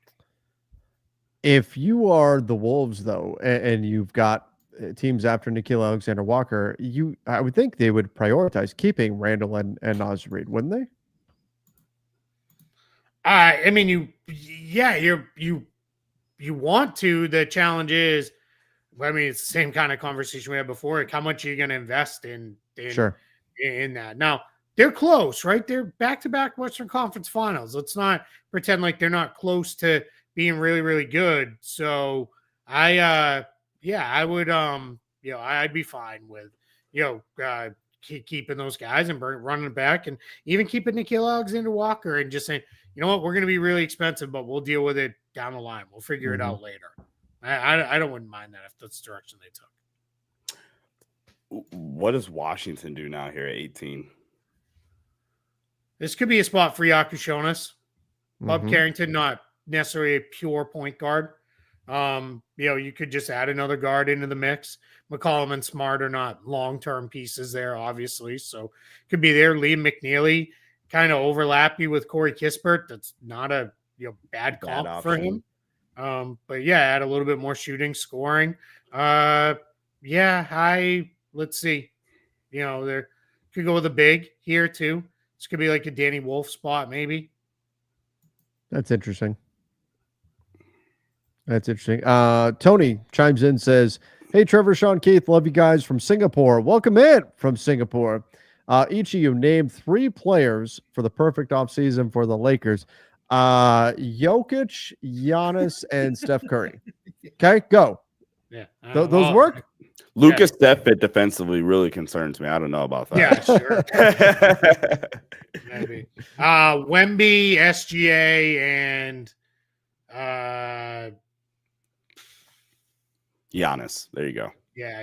There you go. I was trying to do 3 different guys from Trevor, but realistically, like guys you could maybe find, like I still don't. I'm not totally out on Clint Capella if you can get him at the right price. D'Anthony Melton, I think, is a guy worth gambling on. I know there's a number of teams that might be interested in him. Bruce Brown is another guy that wouldn't disappoint me to see him wind up with the Lakers. Players like that are more grounded in reality. If you're going to tell me though, just 3 guys, give me the best of the best.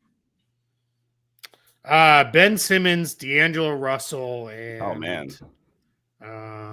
Take me back to Trevor's example. Good league. Oh, drafts gone by. Ben Simmons, and then what was that? I think it was the next year, wasn't it? Maybe the important D'Angelo Russell. Oh man. Who else could you go with from there? Brandon Ingram, maybe to get him back. Yeah. BI. We'll shut him down in summer league. Shut him down in summer league. I mean, that was what happened, right? Magic Johnson steps on the floor, shuts him down in game 1 of summer league. As soon as it looked like he might tweak anything, Magic was like, "Nope, get him off the court. You're done." Yeah. Do you remember? We got that. We got that Lonzo Tatum game in Las Vegas, then they were like, "Yeah, we don't need no more of Jason Tatum," because he'd already played in Utah too. And I was like, you're done. Like, yeah. Then I very clearly remember too, after year 1, they're like, maybe Jason Tatum will do the cameo appearance thing. And the Celtics are like, no, he will not. And hence why I go to summer league the first couple of games and not much longer after that, because teams start shutting guys down. That's just what they do. And I don't blame them. But it's the way that it goes. Let's go. So Brooklyn up now, right? There's a good chance. Even I don't see whose pick is on the board right now. Washington. It is Washington. But then it'll be Brooklyn. What is Brooklyn going to do with all these picks? Yeah, I mean, I thought they would have started trading some of them by now. Now my guess is we're going to start seeing them trade out. Right? It'll be kick that can down the road, get some other stuff. Charlotte got their second first rounder in the Phoenix trade, but they have those 2 high seconds. Mm-hmm. They'd been trying to move to get into the late first. Sacramento has been very heavy after getting a first rounder. So 26, 27 for Brooklyn, definitely probably on the table to be traded. Maybe they just decide they want to set an NBA record and make the most first round picks of all time. Maybe. That could be it. If they don't go, if Yakushonis is on the board, that's like a no brainer for Brooklyn. You don't have any get 2 dart throws. Yeah. You get him and Demon, and I will figure it out. We're gonna sort through, around those guys. I think he's better than Demon. I do too.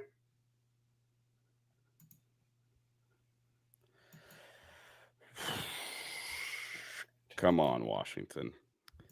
Let's see Miami looking super far ahead. Miami feels such like a Walter Clayton spot. Yeah, that's been rumored too. He shut down some workouts over the last weekish. In the sense was that it's because he has a promise from somebody. We'll see. Do you guys see the Jake Fisher tweet? It's on the screen right now. A Nugget source just texted me Chinese Jokic about the Blazers' surprise selection. That's Hanson Yang. Sure. Yeah. Sure. Do you guys remember back in the day when Harold Miner was Baby Shaq? Yeah. Remember that was a thing? Or I'm sorry, Baby Jordan. It was Baby Jordan, not Baby Shaq. Baby Jordan. Baby Shaq was Shorts and Eatsis. Scored Santos, right? Yeah, that's right. He was Baby Shaq in that he also weighed 400 pounds. That's right. 6'8". That's right. Oh, Washington is taking Walter Clayton Jr. and trading him to Utah per shots. Oh. For what? Utah's got a pick coming up too, right? So maybe just moving back and picking up an extra asset. Utah has 21 via Minnesota. So maybe that's how that goes down.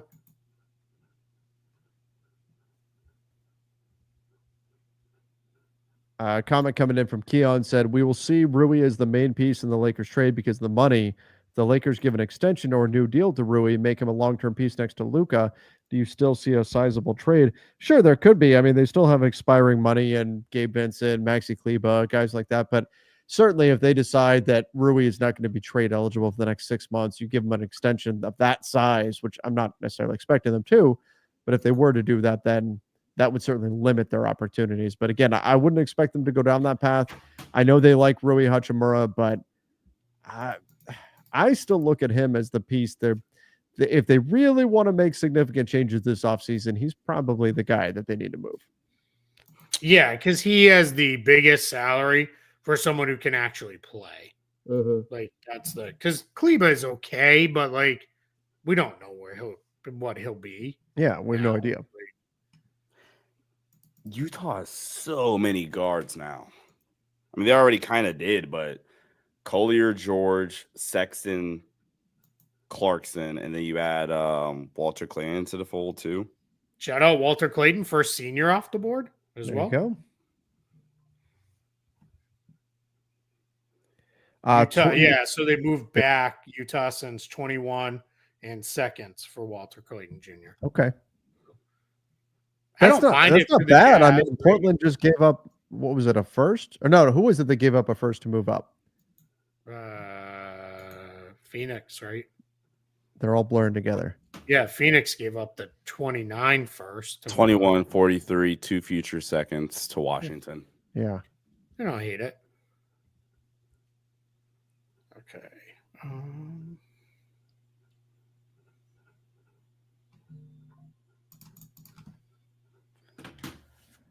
All right, so that's Walter Clay in Brooklyn.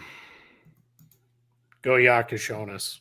Like, wasn't the Pels gave up 23 and a future first? Oh Yeah. yeah. That's what it was. That's what I was thinking of.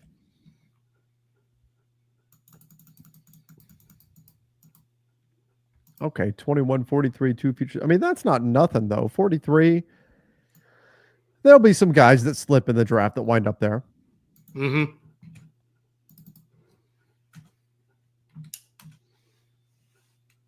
All right.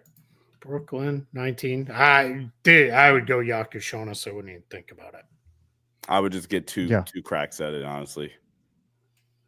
Two high field pick and roll creators, except I just think Yakushonis is better. Yeah. And you play them together too. Especially if this shooting improvement is real from Demon, then all right. Let's see. And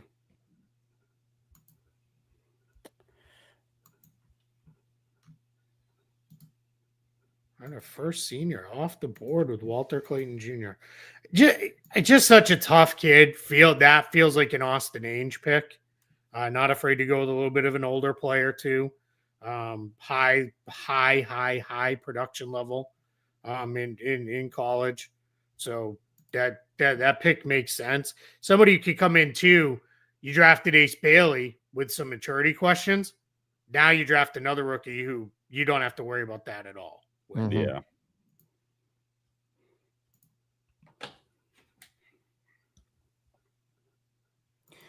If we are really quickly jumping on Laker not trade targets, but draft targets, second round, this is a move up candidate. POA defender, I think makes a lot of sense next to Luka. If you could trade up and get an Elijah Martin in the second round from Florida, I would be over the moon if they could get Elijah Martin. Don't think he'll be in a place where they can trade up high enough to get him. But if they could get Cam Jones, or even sure, that'd be really good. All right, so my best available left right now are Yakushonis, Liam McNeely, Asa Newell, Will Riley, Danny Wolf, Nolan Traore, who was once rumored to maybe be the first pick in this. That's right. Way back when in this draft, yeah. And then my guy Janai Broom, who I'm higher on than I'm high. I'm high on him like the Trailblazers were high on Hanson Yang. And yet you only have him at 20 in your big board? Yeah, but most people have him in the 40s. Okay. Yeah. Age mostly with him. Athleticism's not there. I just think he can play. And I think he would I think you drop him in an NBA rotation today and he's fine. Wait, who are we talking about? Janai Broom. Oh, yeah. Aside from Hanson Yang, what's been the biggest surprise so far? New Orleans, like in general, everything about New Orleans. Yep. Like them taking Trey. No, them taking Jeremiah. I keep flipping it with them. Yeah, Jeremiah Fears. Yep. Them taking Jeremiah Fears, then them following up and taking Derek Queen. And what they traded up to get Derek Queen. Like I said, Herb Jones is just going to be working overtime for the foreseeable future. Was only one pick, but come on, Malwatch getting past Toronto. Yeah. It did not have that as a thing. So yeah.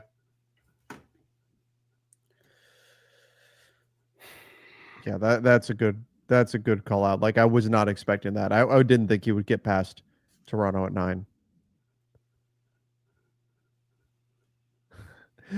People so mad that the Lakers haven't made a move. Be patient, everybody. Be patient. I've been saying it all day. I said it last night too.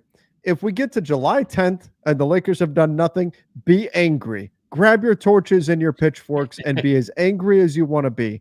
But until then, let's see where this all goes.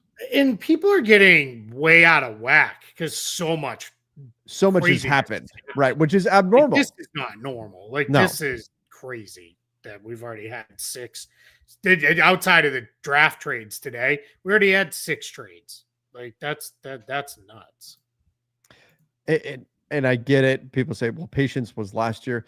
They did nothing last year. I get it. You were patient last year and they burned you. That sucks. But that doesn't necessarily mean that this year is time to, other people are making moves quick. Everybody get upset about this. Just give it time and let's see what happens. That's all I'm saying. Yeah. All I'm saying. You're going to wait. You're going to spend a day, 24 hours, 48 hours, however long, angry and stewing over this stuff. And then next thing you know, they make a trade, right? And then you're like, oh, I spent all that time angry needlessly. Wait until you know that they're doing nothing before you get upset with anything. And again, I'm not expecting that. I think they are going to do some stuff. I think they're going to make some moves here. It just may not be tonight, may not be tomorrow. We'll have to wait and see. But deep breaths for right now. I could see Brooklyn going like over Sheer Fleming here. The Nets take Nolan Traore. So kind of same idea, just different player. Yeah. High upside with Nolan Traore. Plus the Nets had Killian Hayes, so they already got the experience of what he could be if he bombs out. So I don't mind it. It fine, right? Like he was rumored to be one of the top picks for a real reason.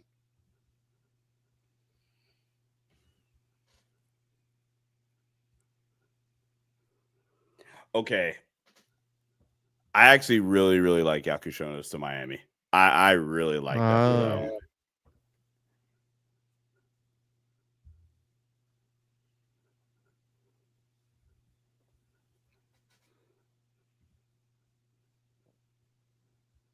And look, Miami obviously has been involved in all kinds of trade talks and everything like that. But if they stick here, they make the pick. That's somebody who's kind of fallen to them here. Liam McNeely fits there too.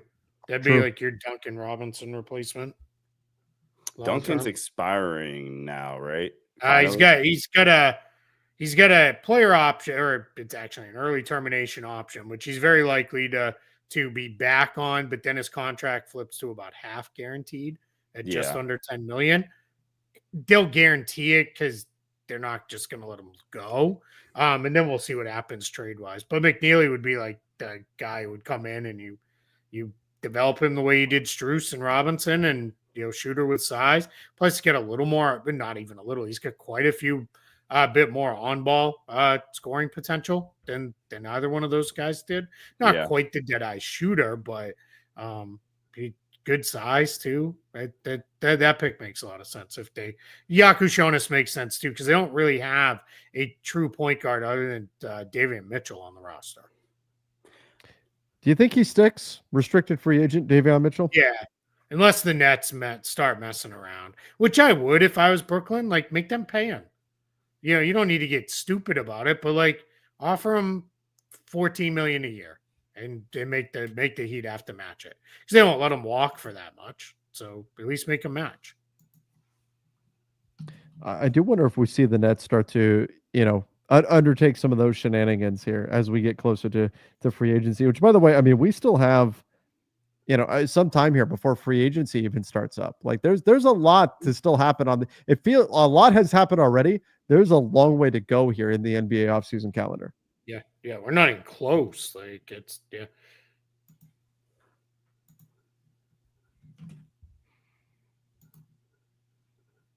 little run on international players here. We had a whole bunch of underclassmen, Desenge in the middle, but then 3 of the last 4 international players: Hanson Yang, Johan Berger, and then Nolan Traore with Walter Clayton, the only senior so far in the mix there in the middle. Just interesting. Jay Spares says Lakers front office is not going to risk Luka walking. They'll be aggressive. Let's chill. That said, the Jeannie Buss leadership announcement has me sad today. I mean, like Jeannie Buss, obviously it's in writing that she's actually going to be running the organization, the franchise moving forward, unlike with the Mark Cuban situation. But again, ultimately, the majority owner is going to be Mark Walter. And I think that's probably going to matter. Now, the transfer of power isn't going to take place tomorrow. It's going to take some time for that to happen, and maybe that slows things down. But keep in mind that whatever benefits the Lakers see as a franchise, as an organization from the transfer of power to Mark Walter, that's going to be more behind the scenes kind of stuff. It's not like suddenly they're going to go spend a bunch of money, a 10-year contract deferred to get Giannis Antetokounmpo or something like that. It's not the MLB. So the stuff that's going to happen because of the ownership change in a positive way is going to be more understated, I think, than anything else from at least the fan vantage point. And so I think that's something we have to keep in mind too. I wouldn't overreact to any of the news about, Jeannie Buss running the ship or anything like that right now.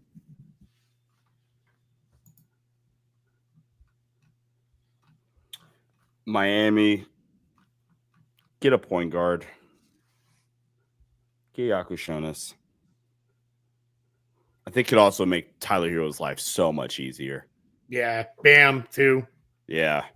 Like Bam has to do so much playmaking himself with the stuff they run. It would be nice if somebody could make the game a little easier for him.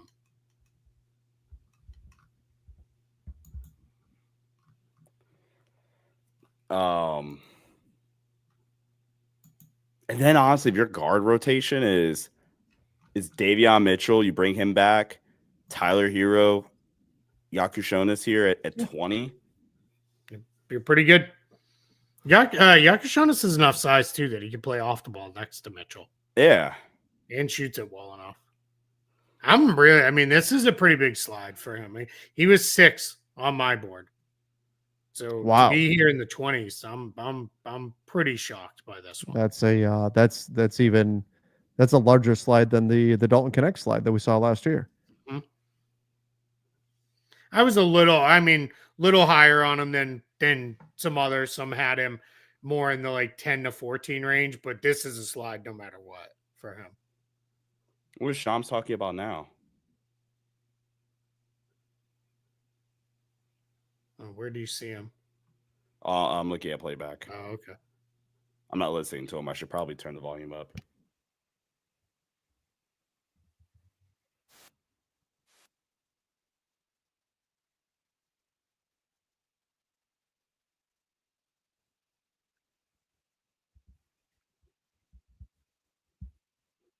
So talking about Kuminga being a sign and trade target for the Heat. Tricky. Yakushonis. Yeah, that's a good pick. Yeah, really. Miami. Solid pick for them.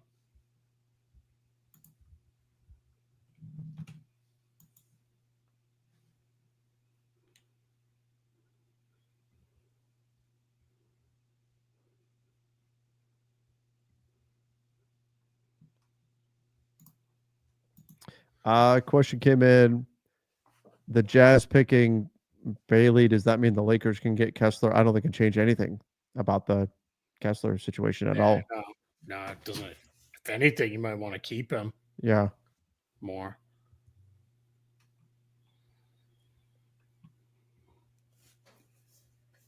So this is from Danny Morang, who covers the Trailblazers. Blazers have been watching Yang for over 2 years. They believe he possesses a super high basketball IQ, an incredible ability to pass, and helps everyone on the floor play better. Great passer for his size, good touch around the rim, great shot blocker. Portland believed they would not be in range to get him if they didn't take him. I paraphrased a little bit there, but yeah, I like that Cash Barris Yakushonis pick for the Heat quite a bit. They get a guy who's a good playmaker, can also play off the ball, which he's going to have to do quite a bit with Tyler Hero there. Presumably they will resign there. This is right now. This is my favorite value pick of the draft. Like I said, I had him 6th on my board. I think this is an outstanding get for the Miami Heat. Really good rim finisher. Shot 61% at the rim last season. 59% true shooting percentage last season at Illinois. Love the playmaking feel. I personally, unless your turnovers are chaotic turnovers as a younger guard, for the most part, I really don't put too much and knock you too much for turnovers. Like last season, he averaged 4.7 turnovers per 40 minutes compared to 5.9 assists. But he was such a high volume playmaker for that Illinois team where, like you said earlier, Keith, it'll be him, Tyler Hero, and Bam, presumably long term, all kind of joint sharing the playmaking responsibilities. And day one, he's easily their best pick and roll playmaker, which I think is going to open up the floor for everybody here in Miami. Yeah, absolutely. So now we have Washington back. Utah's picking for Washington here after the trade. So Washington back on the board here. A lot of different ways they could go. Danny Wolf could make sense here for them. Could McNeely, we talked about it. Asa Newell maybe makes sense here. Just a hyper athletic rim running big man that can also play some defense. Put him with Sarr and give you a little something in the mix there. Fits kind of, with Trey Johnson too, just more athleticism in your group there with Washington. So I wouldn't mind if it's Asa Newell off the board here. We're now 2/3 of the way through round one. Tomorrow night will be round two.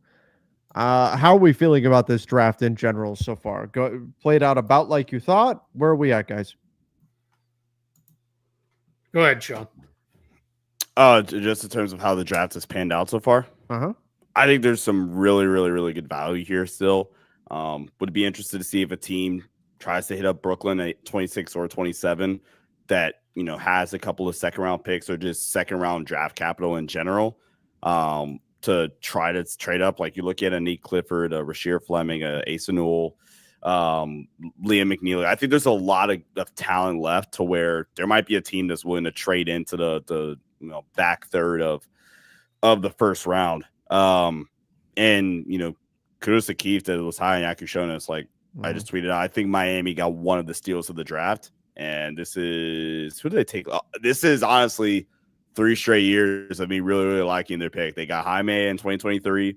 As soon as they took Khalil Ware, remember last year, I was like, dang it. As soon as they took Khalil Ware, any motor concerns or any of whatever concerns you had about Khalil Ware at the time just flew out the window the moment Pat Riley selected him. And then Yakushonis is, I think, like we already talked about, a phenomenal pick for them. I'm excited to see what Atlanta does at 22. I'm just going to continue my Atlanta glaze to this point. Brooklyn. Remember, they traded that pick in the Terrence Mann Porzingis trade. 23, my bad. Yeah, 23, because now they have the New Orleans pick. Yeah. I mean, hey, there's only been so far, let's see, 1, 2, 3, 4, 5, 6, 7, 8, 9 first rounders that have changed hands in the last day. So you could be Will Riley. Will Riley. All right. I don't hate it. You get a little scoring there from a wing with size. That's all right for the Wizards. Little overlappy with Coulibaly, Kispert, and Trey Johnson, but it's fine. Just keep collecting talent and sort through it. And Keyshawn George too, who's pretty player I like quite a bit.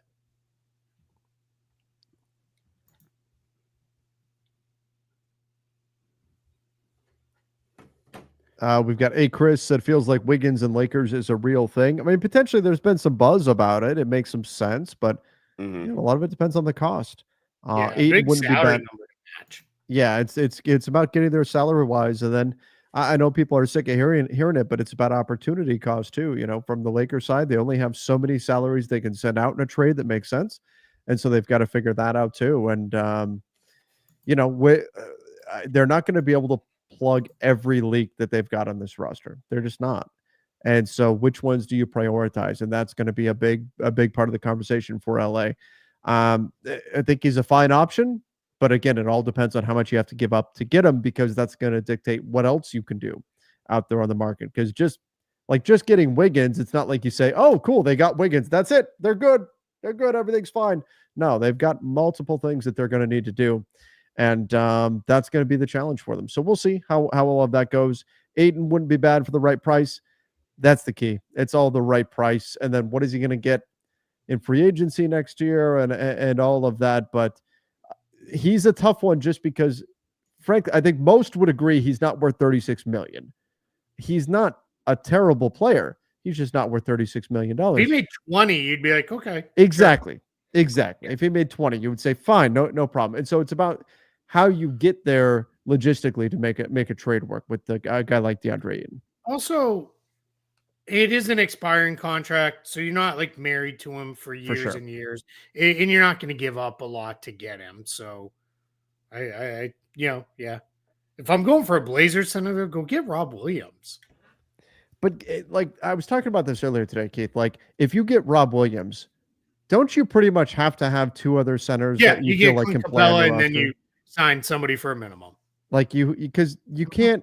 Like if you have him, great, that's the icing on the cake, but you can't count on him being available for any game over the course of the season. Yep.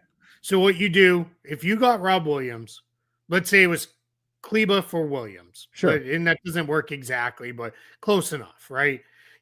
That's your trade. You go get Clint Capella with the taxpayer MLE if you can, or somebody. Then anybody. but just somebody who's good, right? Can pinch in and start. Resign Jackson Hayes for the minimum, and then you're covered. And then if Rob Williams misses time or something else happens, you still have Trey Jemison and Christian Coloco on two-way deals, probably. Sure. And you're fine. So like, yeah. Right. But I'm saying you can't get Rob Williams and pencil him in as your number 2 guy even and say, hey, we got Clint Capella and Rob Williams. We're good at the center position, because then you're going to wind up with a lot of LeBron playing the 5 again, because Rob Williams has played 40 games on like as a career high in a season. He's played 26 games. No, he made more than that. I think a couple years ago, he was pretty healthy till near the end of the year. Right. I mean, I don't know. It was 2 years ago. He played 6 games. Yeah. There's He had a season. He played 61. Yeah, I'm mistaken on that. He had a game. I was thinking Mark Williams. Rob Williams had 61 games. I mean, fair injury concern. If you failed Mark Williams, you might fail Rob Williams. Right. So be super careful with that. I like him a lot. I'm just saying, if you're going to go get him, you have to have contingencies on your roster to be prepared for the eventuality that he does miss time. Yeah. Well, Brandon says Okongwu to LA feels real. Atlanta stacking centers. They're not trading Okongwu. No, a lot of teams are stacking centers now. It's not gone are the days of, oh, cool, we got one center. Let's fill out the rest of the roster with wings and guards. Teams are adding multiple centers to their roster now. Yeah. That's not really a thing. So, yeah. Holy crap. What? Did you just see the stat they had on the screen? No. Stat, factoid, I don't know what you want to call it. Will Riley grew from 5'9" to 6'6" in the pandemic year. Jeez. How did that? Where was my growth spurt? Right? Why did I top out at 5'9" when I was like 12 years old? Like, come on now. Come on, man. There's so much negativity about about vaccines and stuff like that. Like, how about this as maybe a side effect? The dude grew like 3 feet. 5'9" to 6. Can you imagine how awkward he must have been? Like, he grew a foot, basically. Hey, Trev, you cool if I answer this right quick? Yeah, go for it. All right, cool. I'll be right back.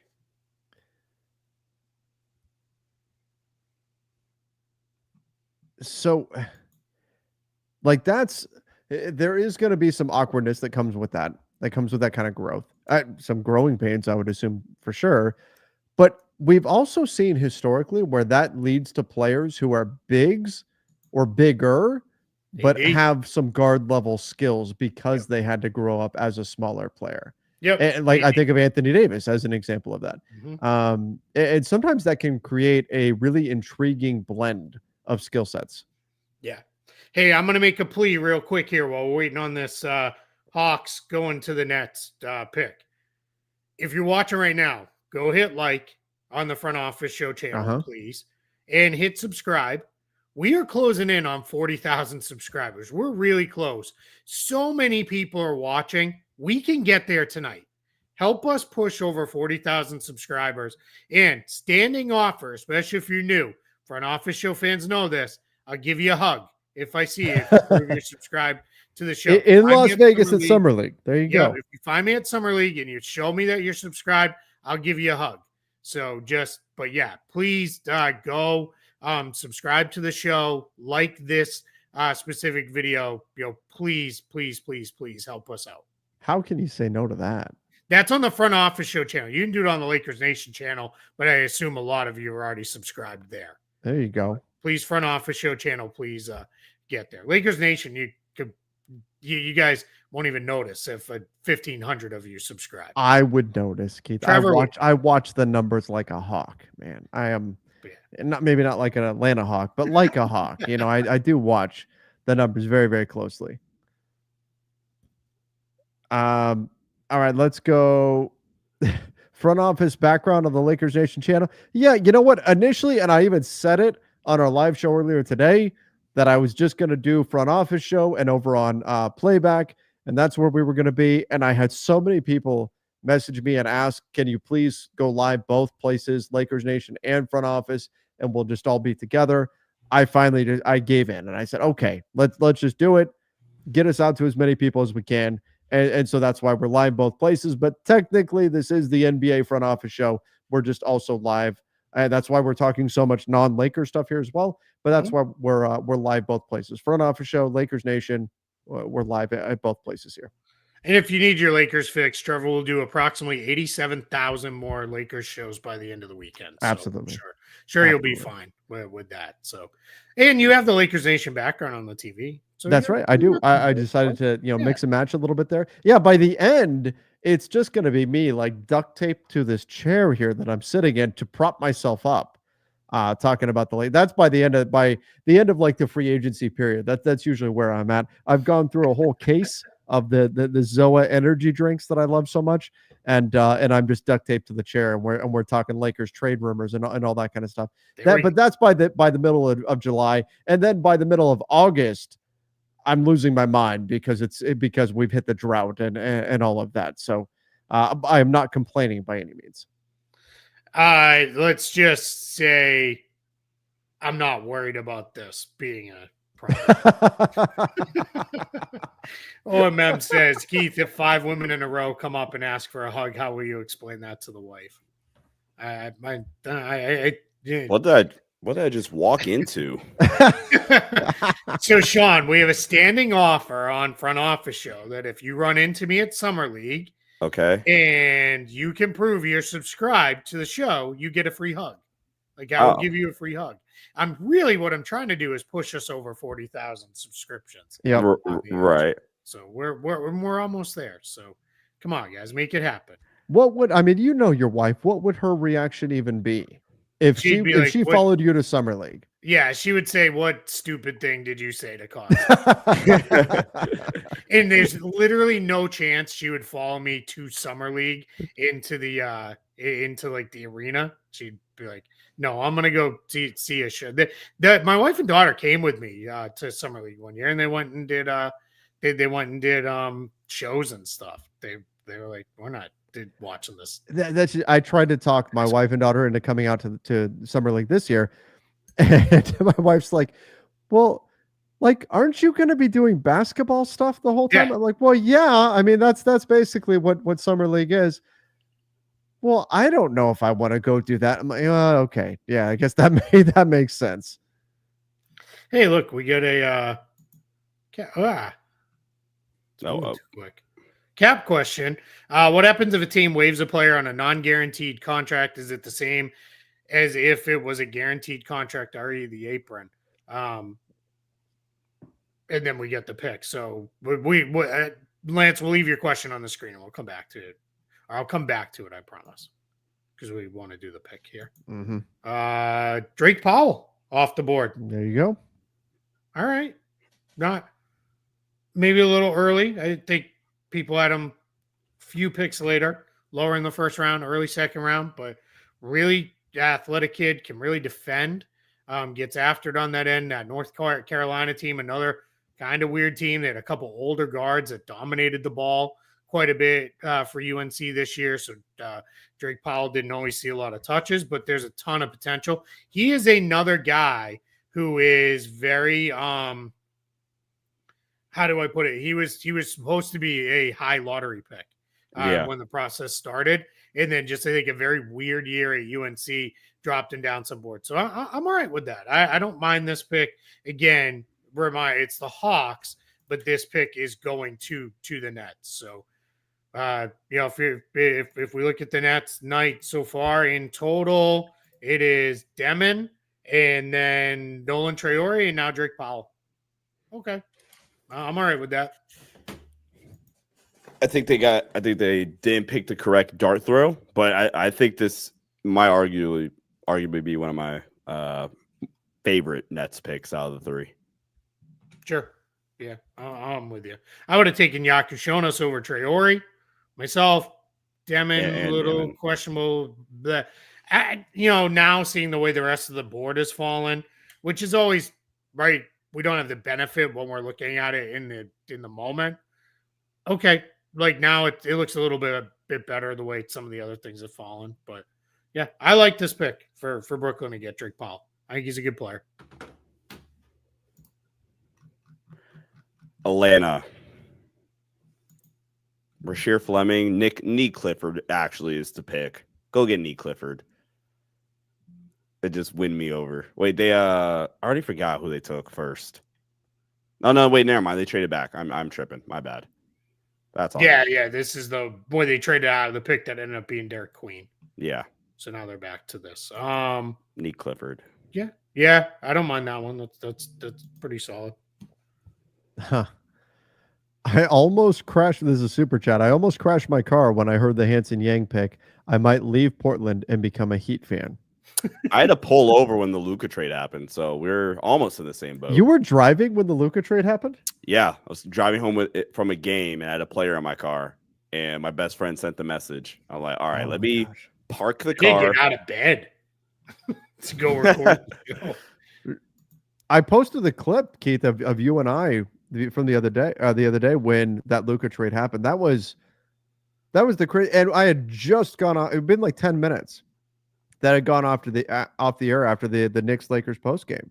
Yeah, but that was the most unbelievable thing. It was unreal. Yeah, well, and it didn't right, and then it took that couple minutes of like, is this like Shumps got hacked? Oh my god, Sean, did you do that too? Were you like questioning whether or not it was real? Yeah, right. If you didn't question it if it was real or not, then you just have a lot of faith in the internet. I thought for sure Shams had gotten hacked, and then I got the notification over on Threads, and that's when I went, oh my god, like either somebody like really hacked them to where they got both accounts, or this is real. Who was it that it was somebody, like I know Shams then texted like, this is real, I didn't get hacked. Yeah. Which is exactly what a hacker would say. Right. But it was somebody else from ESPN then chimed in like, no, this is like a real like this is real. And it was it Bobby? Was it Bobby Marks? It might have been. Yeah, it might have been. And then eventually like Dan Wojcicki chimed in, like the LA folks started chiming in saying, no, this is real, this is actually happening, and all of that. But that's the only time I can remember where a trade has gone down and the general reaction has been, this is fake. Yeah. Like that was crazy. What time did you go to sleep the night of the trade, Trev? Oh God. We were doing the show until it had to be 3 o'clock Eastern, I think, right? And then I was up there was no sleeping after that. It was probably 2 or 3 a.m. Pacific time. Had to be. Yeah, that's about right. That was insane. Jay Spare says, switch to this stream for the hug. That a boy. There it is. Hug Nation, let's go. Lakers thing bombed. We didn't buy a pick. You can't really. I mean, they may still buy a pick in the second round. Remember, second round's tomorrow. This is not a 1 night thing anymore. This is a two night thing now. They may still buy a second round pick. Which, by the way, is a nice change. I mean, we're coming up on almost 3 hours of this live stream, and we're not near to the end of the first round just yet. Like when you had the second round too, it was a lot. So I personally, selfishly, I'm happy it's a 2 night thing. Else like after, right? Because you'd be chasing those 2-way ones down till 2-3 in the morning. Exactly. Everybody's messed. The teams really like it. It is at night too. I've been getting that question, like, is it in the afternoon again? That was only last year because there was the presidential debate that night.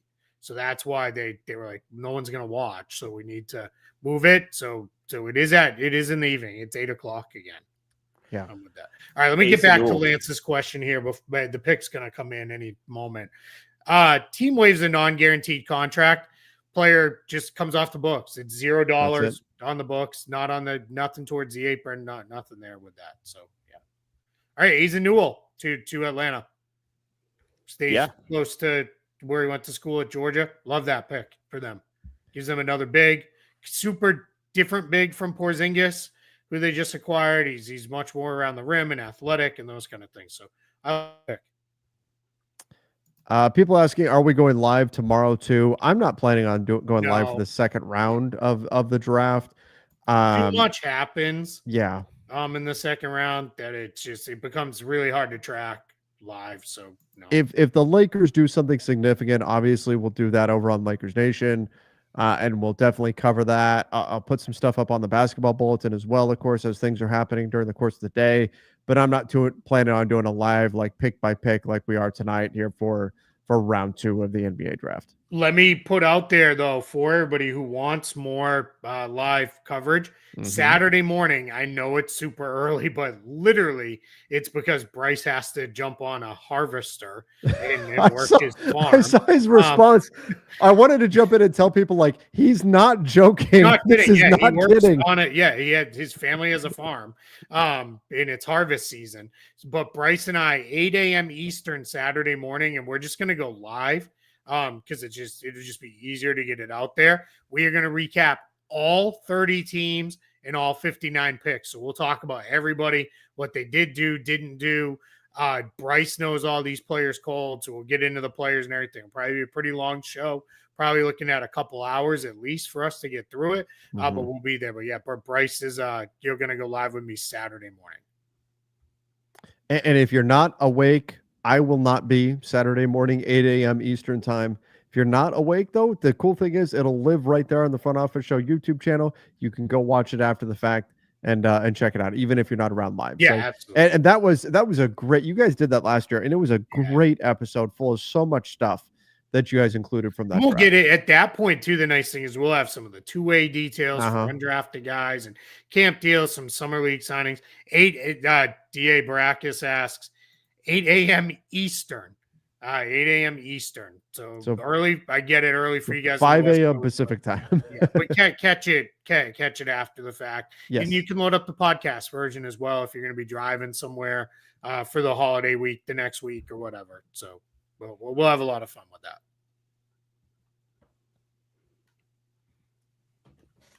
that. Let's see here. So we got OKC back on the board again. I think they trade this pick. They have to. Like I it doesn't make sense for them to keep this one. Yeah. They'll trade it. Sam Presti will get a couple extra picks and just keep things rolling. All right, by far now the highest player on my personal big board left is Liam McNeely, who I had 8th overall. I'm How's he still there? On him. I had seen him a lot at Montverde Academy, so there's some. I believe he was a better player at Montverde than what he actually showed that he was at UConn, because he just wasn't healthy at UConn. He had an ankle injury. That UConn team was a little messy last year, not the same level of team that they'd been the prior couple of years. So yeah, Keith, I know you see it too with Celtics fans and everything, but I'm dealing with a lot of like this stuff. Did Trevor just say if the Lakers do something significant, LMBO, right? Not ever with Pelinka at the helm. That made my night. Like it was just a few months ago that they literally made the most shocking trade in NBA history that we were just talking about. Oh no, they never, ever, ever do anything significant. Like, what are we talking about? This is just crazy. Like, I get it. It's frustrating when you see other teams make trades and you haven't done something yet during the offseason. But they just made the craziest, most shocking, wildest, rage-inducing trade for 29 teams, fans of 29 teams, that we have ever seen in this league. It's not like they don't do anything ever. Like, let's chill a little bit on that kind of stuff. Yeah, Celtics fans do the same thing. And I'll also say this: 28 other teams are like, take your 35 championships and shut up. Right? We don't want to hear it from you guys. It gets really annoying. It's spoiled fan bases. I love Celtics fans. I don't like the Lakers, but I've come to become fond of Lakers fans just because of all the work we do together. Mhm. They don't bother me at all. I know how passionate they are and how much they care. But they're two spoiled fan bases, like that have known nothing but success.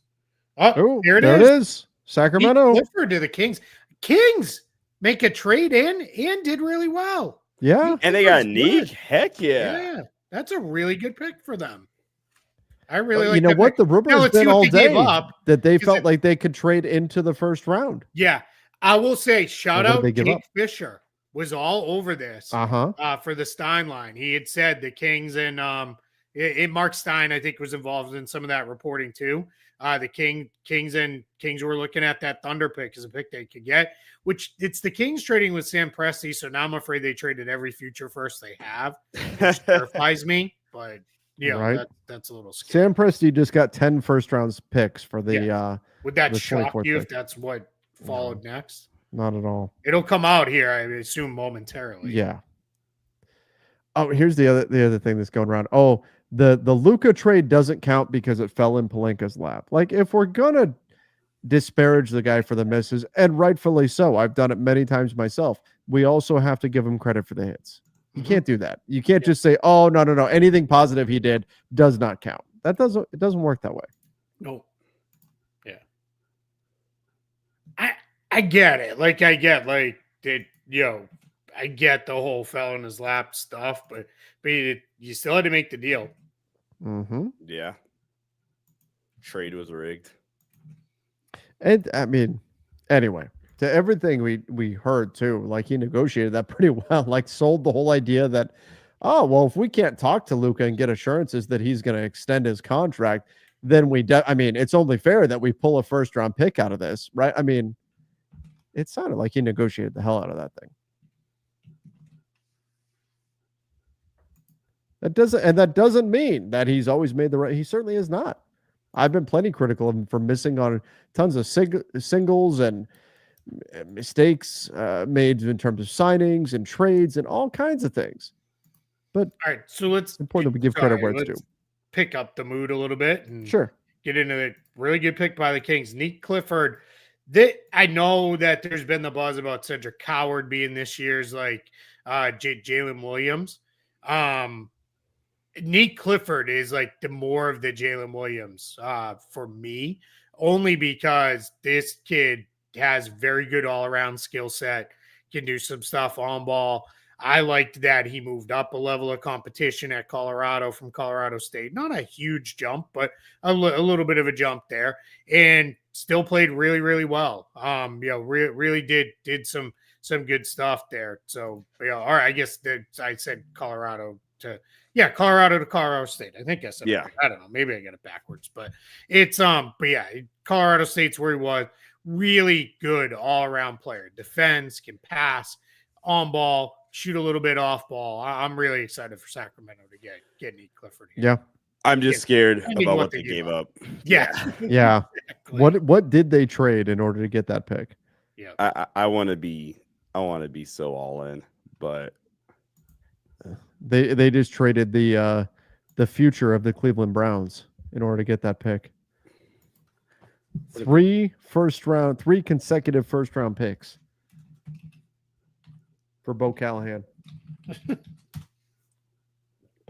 Bros, I need somebody to drop the trade info. Yeah, come on. Where are we at? Because they didn't have a pick in the first round. So this cost them something. They definitely gave up at least one future first.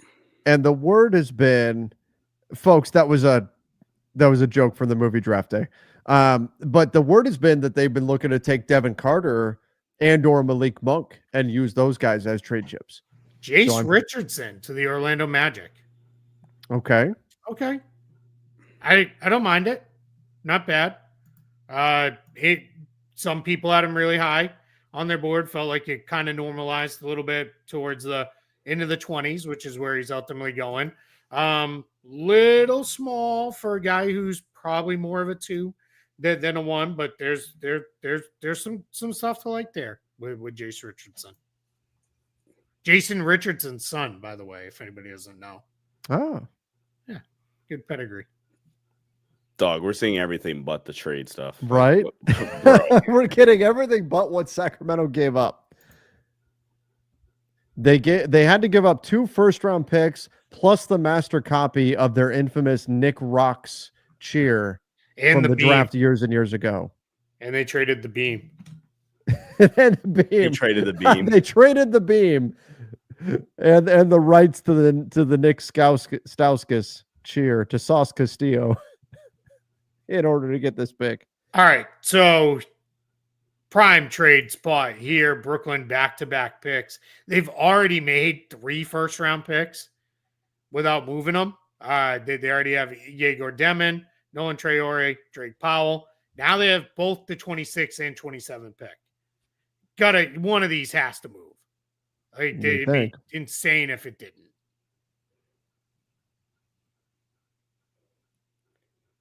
If not both.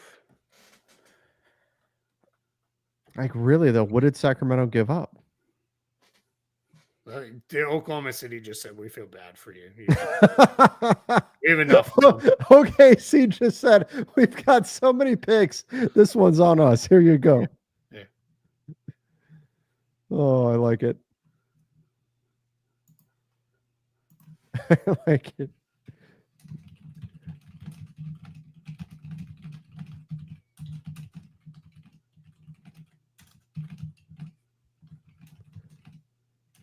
Oh, Sacramento.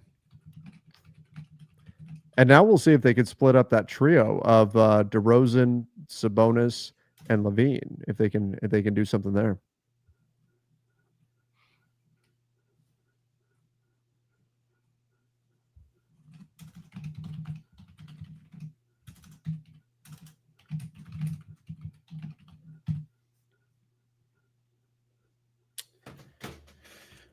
Oh, this is they already.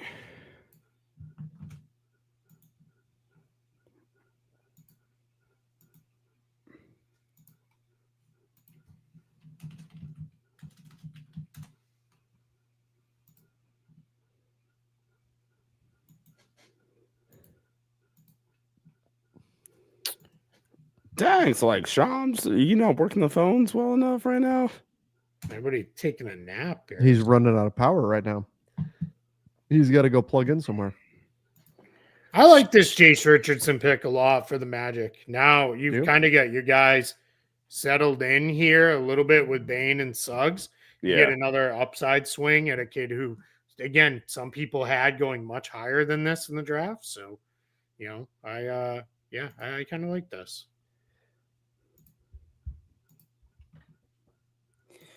I like Jace to I almost said Michigan State to Orlando. And now in terms of your bench guards, it's him and Anthony Black, presumably. Like, that's a intriguing combination there.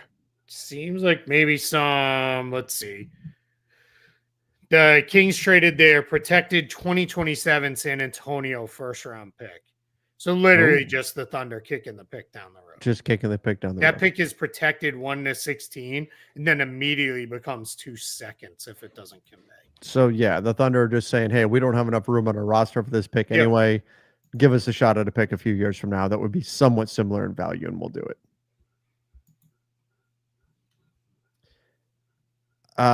With Utah drafting Walter Clayton, do you think the Lakers could add Sexton in a Kessler trade? I think Sexton is very available. He's on an expiring contract. He, John Collins, Jordan Clarkson, all players that the Jazz will move. I don't think it changes anything about the Kessler trade, though. I think it keeps everything exactly the same.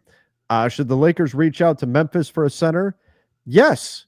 And also the 28 other teams, though, that they should reach out to for a center. Yes, they should reach out to every team for a center. I know, Trevor, we did a whole show on it. If he doesn't go back to Boston, Luke Cornett makes a lot of sense. Sure. For the it makes a lot of sense for the Celtics, but he makes a lot of sense for the Lakers. I actually like him better than Clint Capella because I just think he's just a lot easier to play with some of the things he does, and I think he's actually better on defense at this point. Yeah. Cornette.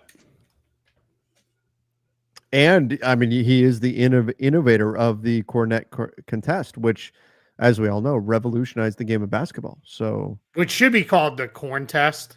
I agree. believe, but I agree. That's right there with Dunder Mifflin Infinity. mhm. Like, should have been just sandwiched together there, and just never happened. People are sending me screenshots of being subscribed because they want e-hugs. They want e-hug. How do you do that? I don't know. Here, your hug.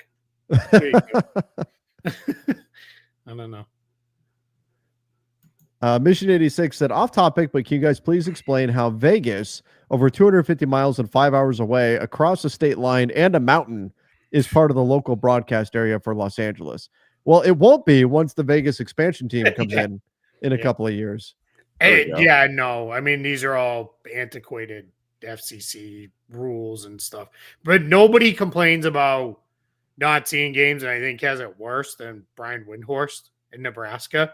There's like 4 different teams he can't watch games for because they're supposedly, I don't know how you're in the broadcast area for 4 different teams. Like, yeah, I don't know. It's crazy. It's crazy when you get into all that kind of stuff. I mean, you look at the NFL and you look at folks like folks that are in the Memphis area, like they can't see the Titans, they can't see the Saints, they can't see the Falcons. Like it's crazy when we get into all this blackout stuff. It's antiquated, and I keep waiting.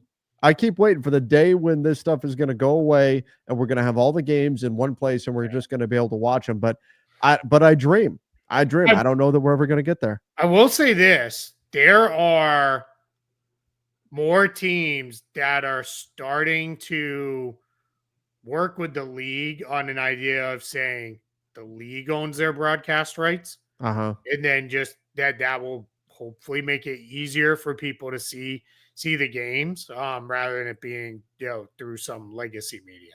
So that's like I've talked about it before, but Major League Soccer, and don't get me wrong, my LA Galaxy, they won the whole thing last year. They won the MLS Cup, and they've been an abomination this year. They can't win a game. I can't even watch them. They've been that bad, right? But they've got it right. Like you go to Apple and you can watch every single game with no blackouts. Whatever you want to watch, you can watch. I just hope someday we get there, and obviously very different environment than the NBA.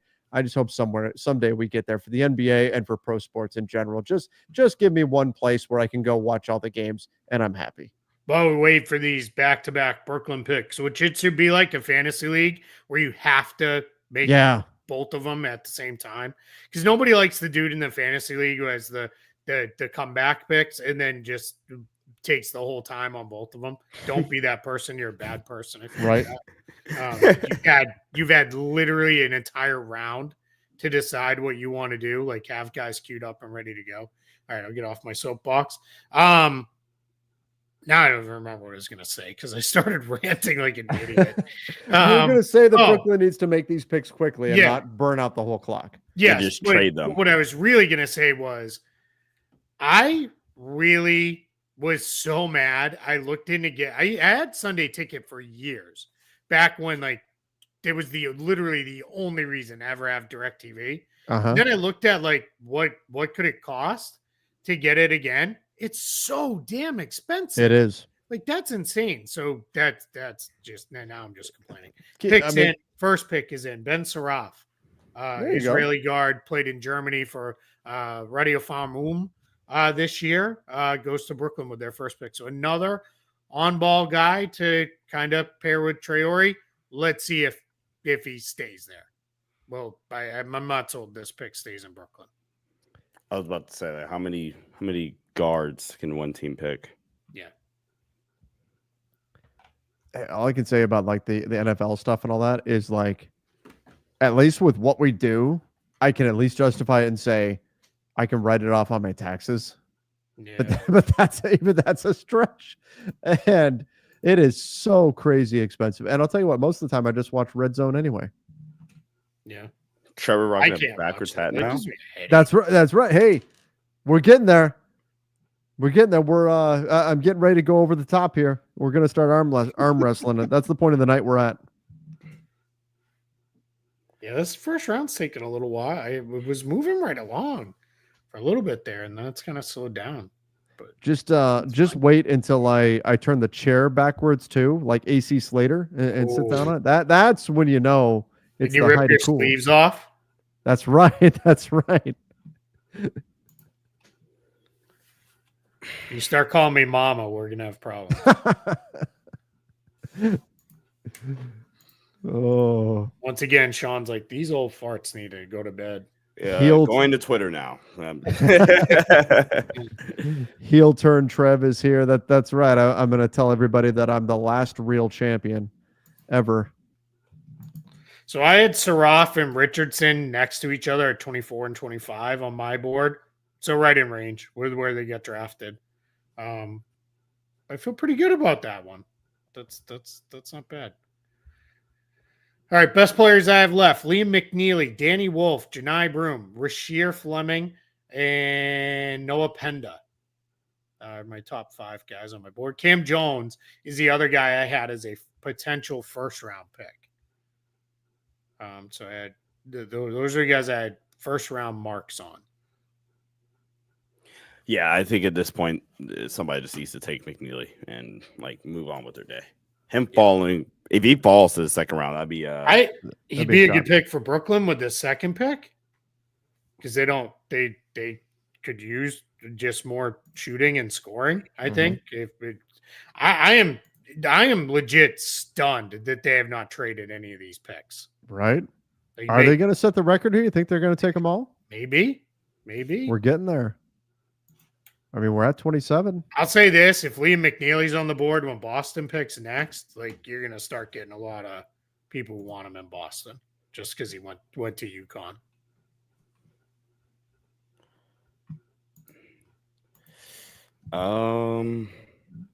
You already talked about Rasheer Fleming, didn't you? A little bit, yep. Nah, the Nets, they have to get another on-ball guard. They're going to go get Cam Jones here. Because why not? Get a 4th primary ball handler.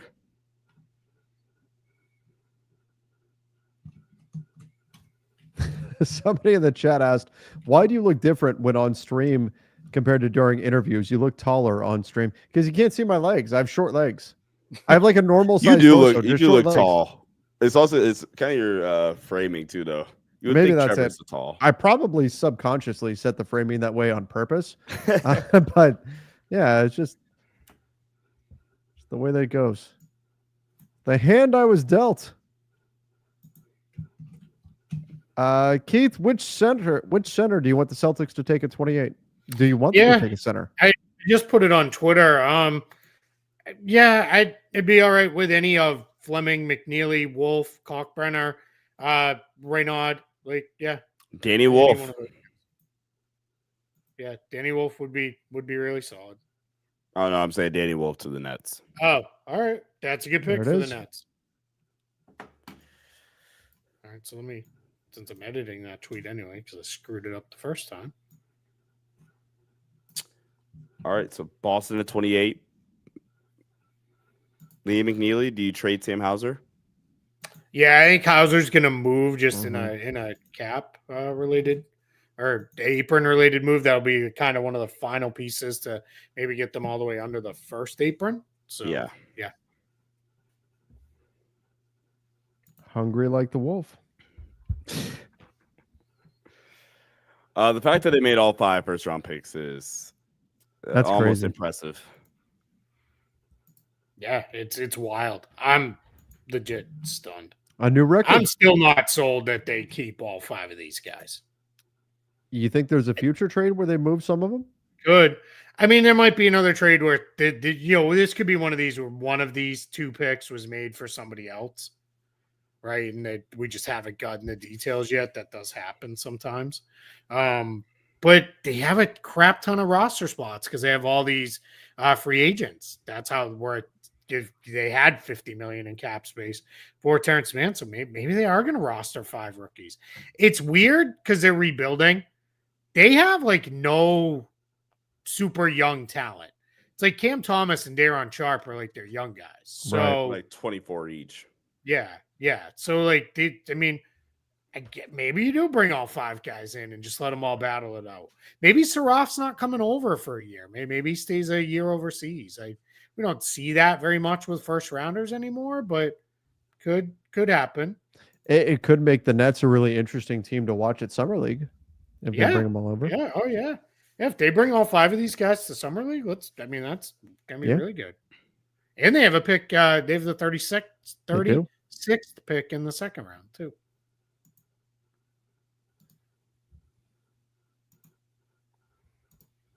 I like Danny Wolf for them.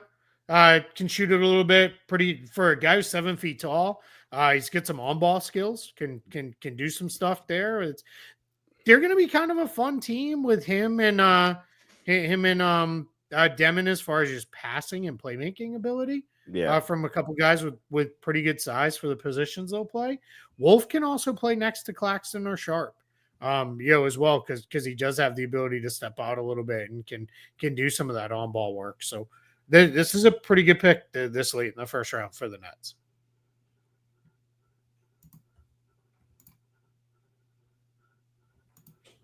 I just have good posture. Way better than mine, that's for sure. The more time I spend in this chair, the more I lean forward. Yeah. I'm out of it when I lean way back and that's I'm done. That's when I check it. All right, we got what? 2 picks left? 3. 3 left? Yeah, 3. There 3. we go. 3. Boston, Phoenix, and Phoenix is for Charlotte. Yeah. Who's got the last one? What am I missing? Oh, the Clippers. Oh, that's right. We forgot them for a reason. From the swap with OKC. Chad, we have progressed to hat off. That's right. Yeah. Now I've got the crazy head hair going. That's right. I wish I had hair like that. I should wear hats less often and take advantage of the fact that I've got hair to mess with here. But it's true. I've been in a hat phase for like a year. It's just been hat like my go-to. Good phase to be in. Yeah, I've enjoyed it. I'm gonna check. Let's see if we've made any progress towards the 40K run. Oh, a little bit. Boss will select. I'm assuming it's Hugo Gonzalez. Hugo. Is that what it came up as? On the tweet on the newsbreakers, it clips out the end of it because Jake also, but I'm assuming that's Hugo. Here, let me see. Yep. That's an upside pick. Super duper young. If you look at his Mike Scotto has that too. Yeah. You look at his numbers, people are like, what is this? Because he didn't play a lot because he's really, really young on a pretty good team in Spain. Yeah. But he's got really good size. He was good at the younger levels. Not interesting. Let's see. This is an upside play for the Celtics for sure. All right. Potential stash candidate too. Could be. They wanted you to not bring some money on the books.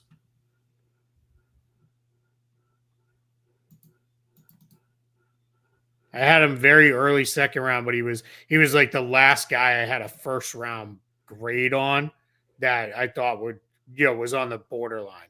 So how I did out the board was I had 34 players with potential first round as potential first rounders. Mm-hmm. And he was the last one. So 6 picks earlier than where I had him, not the end of the world. Yeah. All right.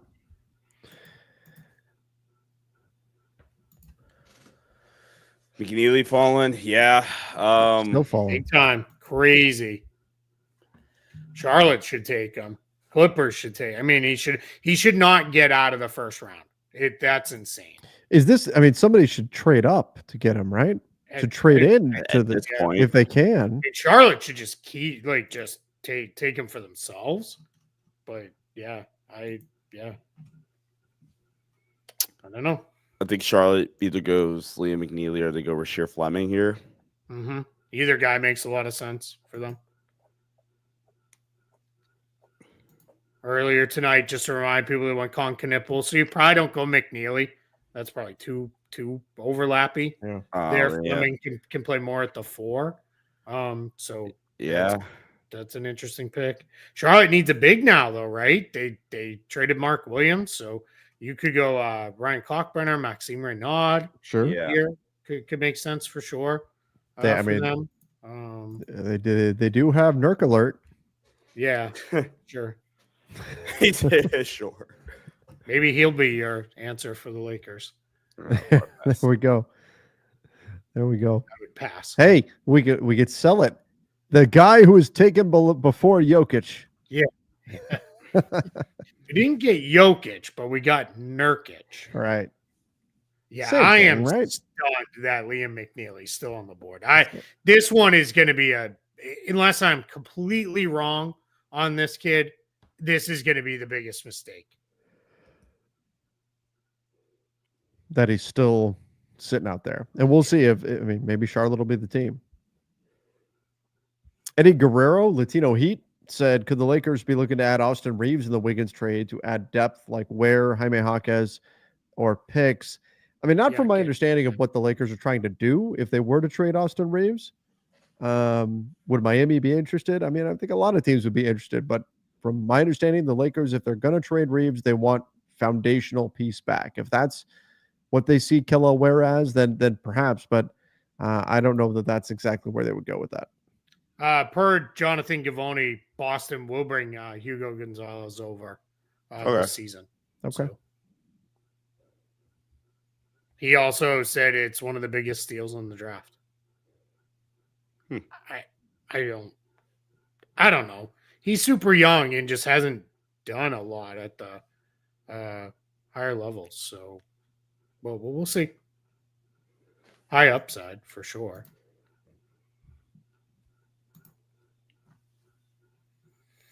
We'll close out after the last 2 picks are made. I'll go through some of the best guys to watch for tomorrow. Before we wrap up here tonight, we'll try to do a brief recap of some trades and stuff, and then we'll call it a night. How do you feel? Like, has this been? I know a lot of Lakers fans are very underwhelmed, obviously, with this draft because the Lakers didn't wind up having any activity here. But is that perhaps obscuring the amount of activity? Are you disappointed with the amount of activity that we've seen trade-wise? Are you happy about it? How do you feel, especially coming into the expectations were very high coming into the draft based on how much we saw go on before the draft? You know, I'm very surprised about. We have seen very little player trade movement in these trades today. But now we had a lot in the last week, like a whole lot. But Mark Williams, right? I think that Vasily Micic, is that it? Yeah. I want to say so. Like very, very little player trade movement right now. But I don't know. With this one, like that probably not that is that Liam McNeely still being on the board and the Hanson Yang picks are the 3 biggest surprise things for me.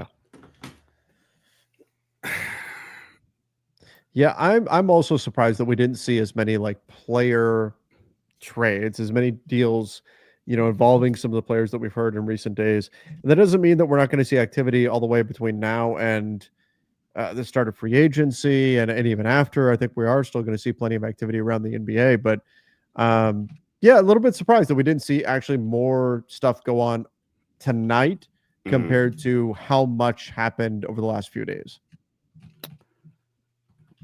Pick is in for Charlotte. Okay. God, they're taking their good sweet time. Wonder if there were trade stuff happening with them. Sucks because they're also on commercial, which probably affected it as well. By the Well, end there, they should if just that have to put the Chalupa pick in. Like, commercial no comes waiting, up, just the put guy the will be pick an in. MVP, right? What's that? If the Chalupa commercial, KFC Phillips, that was pretty close. There you go. But if a Chalupa commercial comes on, yeah, this guy will be a future Oh, MVP. there it is. There it is. McNeely. Yeah. Really good pick for Charlotte. I mean, this is incredible value for them this late in the first round. Really, really good. Charlotte's had a interesting night. Well, I think that's fair to say. Con Knipple, good player. McNeely, like you said, little overlappy there, but gives you options on the wing. I'm happy he went in the first round. Should have went higher. Sure. All right. So now we're down to the last pick. Pick everyone in Los Angeles has been waiting for. Yep. As we bring in all of our friends from Clippers Nation. Here we go. Let me I'll go around personally shake the hands of all 5 of them. So Trevor only offers handshakes. I always offer hugs. Yeah.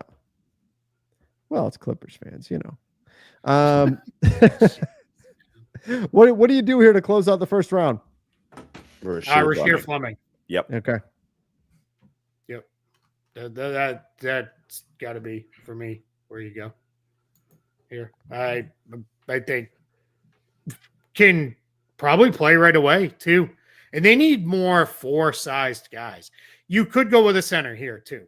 They don't have anything behind Ivica Zubac, so if you wanted somebody who could play right away in your rotation, Janai Broom.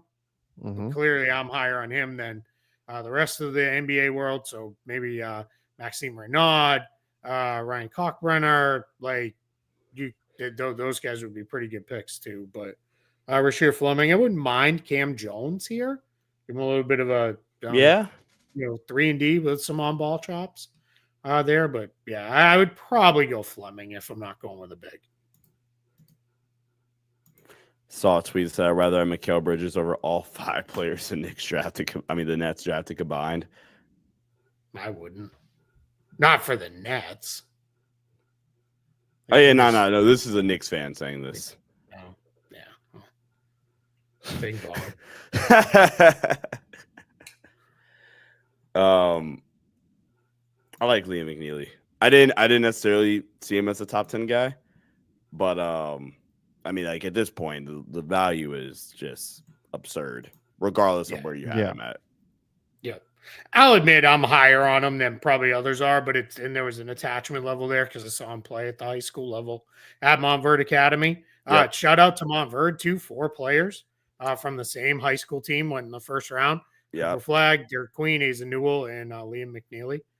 So really, really impressive there with that. But yeah, incredible value did this slate. So what a stacked class for Montverde.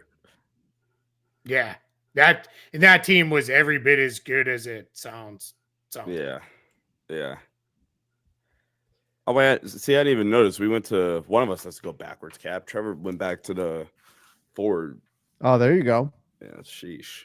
Can't both be rocking the forward-facing cap at 3.5 hours in. Yeah, that's right. We are 3.5 hours in here. Yeah. Will I be? People ask, will I be live tomorrow for the Lakers pick? I mean, the Lakers do something tomorrow. Yeah, we'll definitely make sure we're covering it. I'm sure there'll be stuff to talk about during the day. I talked about maybe doing a live show after this for Lakers stuff. They didn't wind up doing anything, so there's not really much of a need to do that. It's just going to be people angry and upset about that. So we'll do something tomorrow, though, for sure.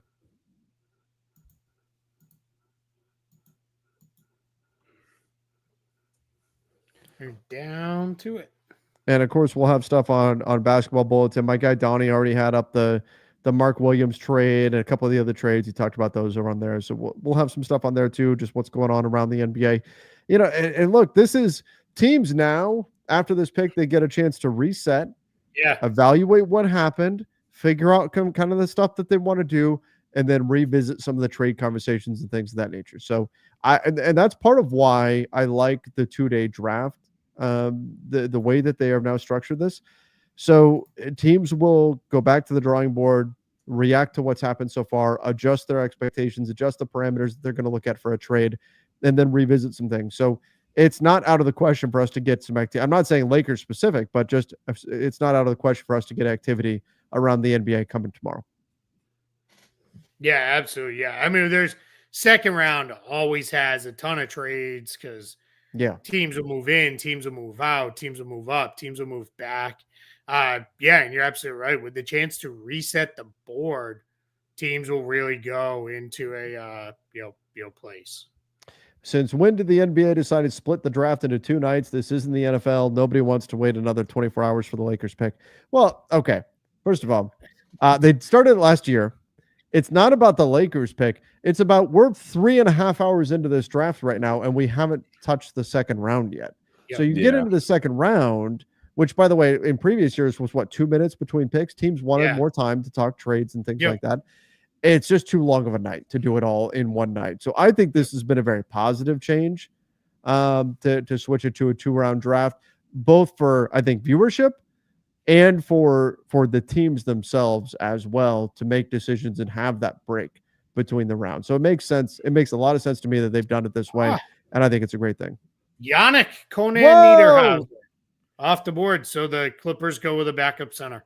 That was like one of the big second-round targets for Lakers fans right there that just went off the board. Yeah, he was never getting that low. No, that was a can we trade up and get this guy type of pick. Yeah. It is solid, work by the Clippers. I like Reynaud more myself. I like Ryan Kalkbrenner more myself, but this is not a bad pick. No. Great shot blocker. There it is.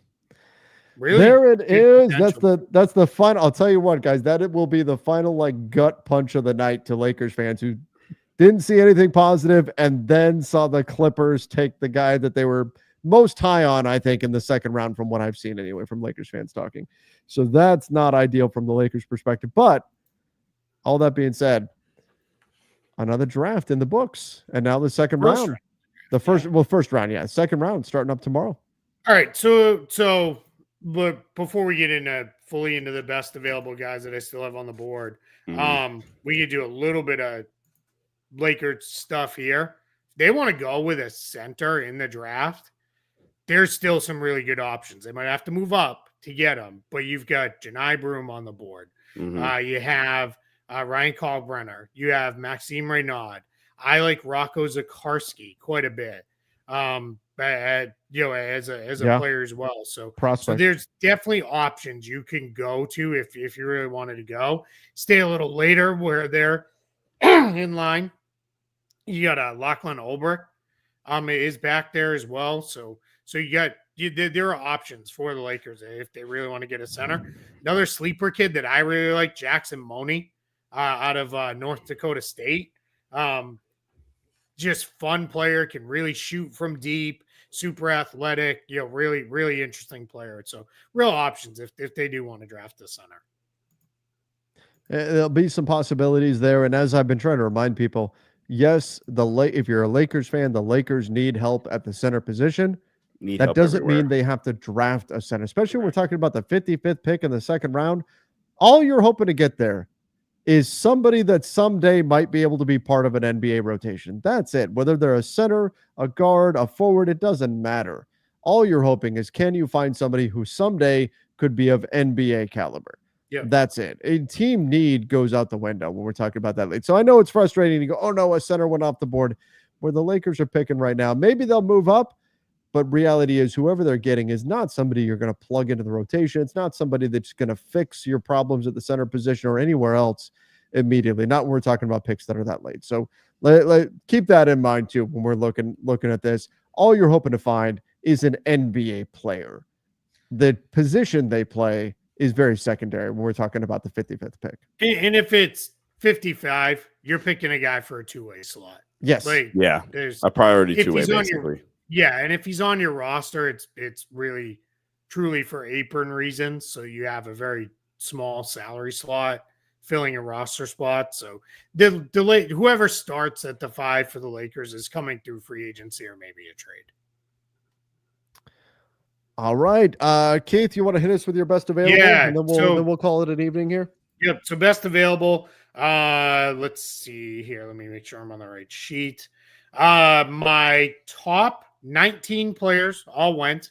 I have Janai Broom at 20. I am way higher on him than the general consensus. Most have him in the 40s. I just think he's a ready to play player. Rasheer Fleming, Noah Penda, Cam Jones, Ryan Kalkbrenner, Maxime Reynaud. Those are the guys that I had right on the borderline of the first round that could be there. So those are the best available players I have. Then we get into more of the kind of more true second rounders, guys like Alex Tui, Rocco Zakarski, Tyrese Proctor, Chaz Lanier, Izan Amansa, who played in the G League for a couple seasons. Hunter Dickinson is a guy semi-interesting.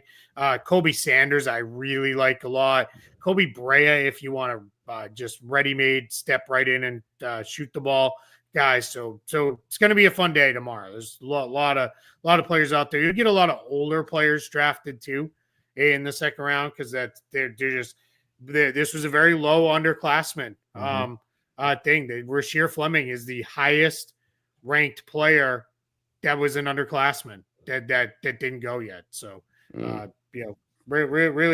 really changing dynamics with a lot of guys went back for NIL money, and that pushes a lot of the super seniors the last year, the extra COVID year, and the like into being probably second round picks. Somebody said in the chat, Keith likes everyone. Yeah, that's why he's giving out hugs, man. Come on. But that's giving out free hugs. The draft should be. I mean, I don't because I didn't like the Hanson Yang pick. I was very critical of that. But for me, the draft should be a night of celebration. We are. Yes, this is the whole new crop of guys that are joining the NBA. I want them all to be awesome, even whoever it is the Lakers pick. The better the players are that join the NBA, the better they play, the better the league as a whole. I just want that to be where this is. 100%. Tonight is about potential. It's about upside. It's about it's about hitting the like button as well. Like button, please. That's I like everybody like us back. Like them more. Yeah. Guys, this has been, obviously it's been a long night. We're coming up on 4 hours here on this show. But I want to thank everybody who's been here watching the show, who's been with us, rocking with us as we go through all these picks and talk through everything. Sean and Keith, thank you guys so much for coming on here and doing all this with us and everything. And as Sean does the virtual hug.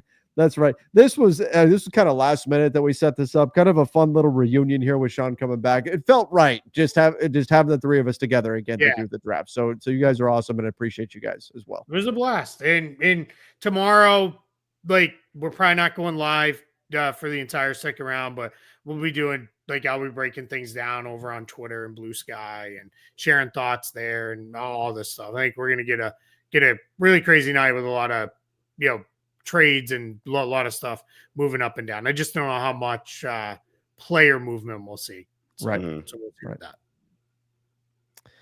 All right, everybody. Well, again, thank you all so much for joining us. We appreciate all of you, and we'll see what the future holds now as we head into round 2 of the NBA draft, all the player movement, all that kind of stuff that we could be seeing over the next week plus or so as we head towards free agency. But again, thank you all. If you're coming in for the front office show, you're coming in from Lakers Nation, X, Facebook, Playback.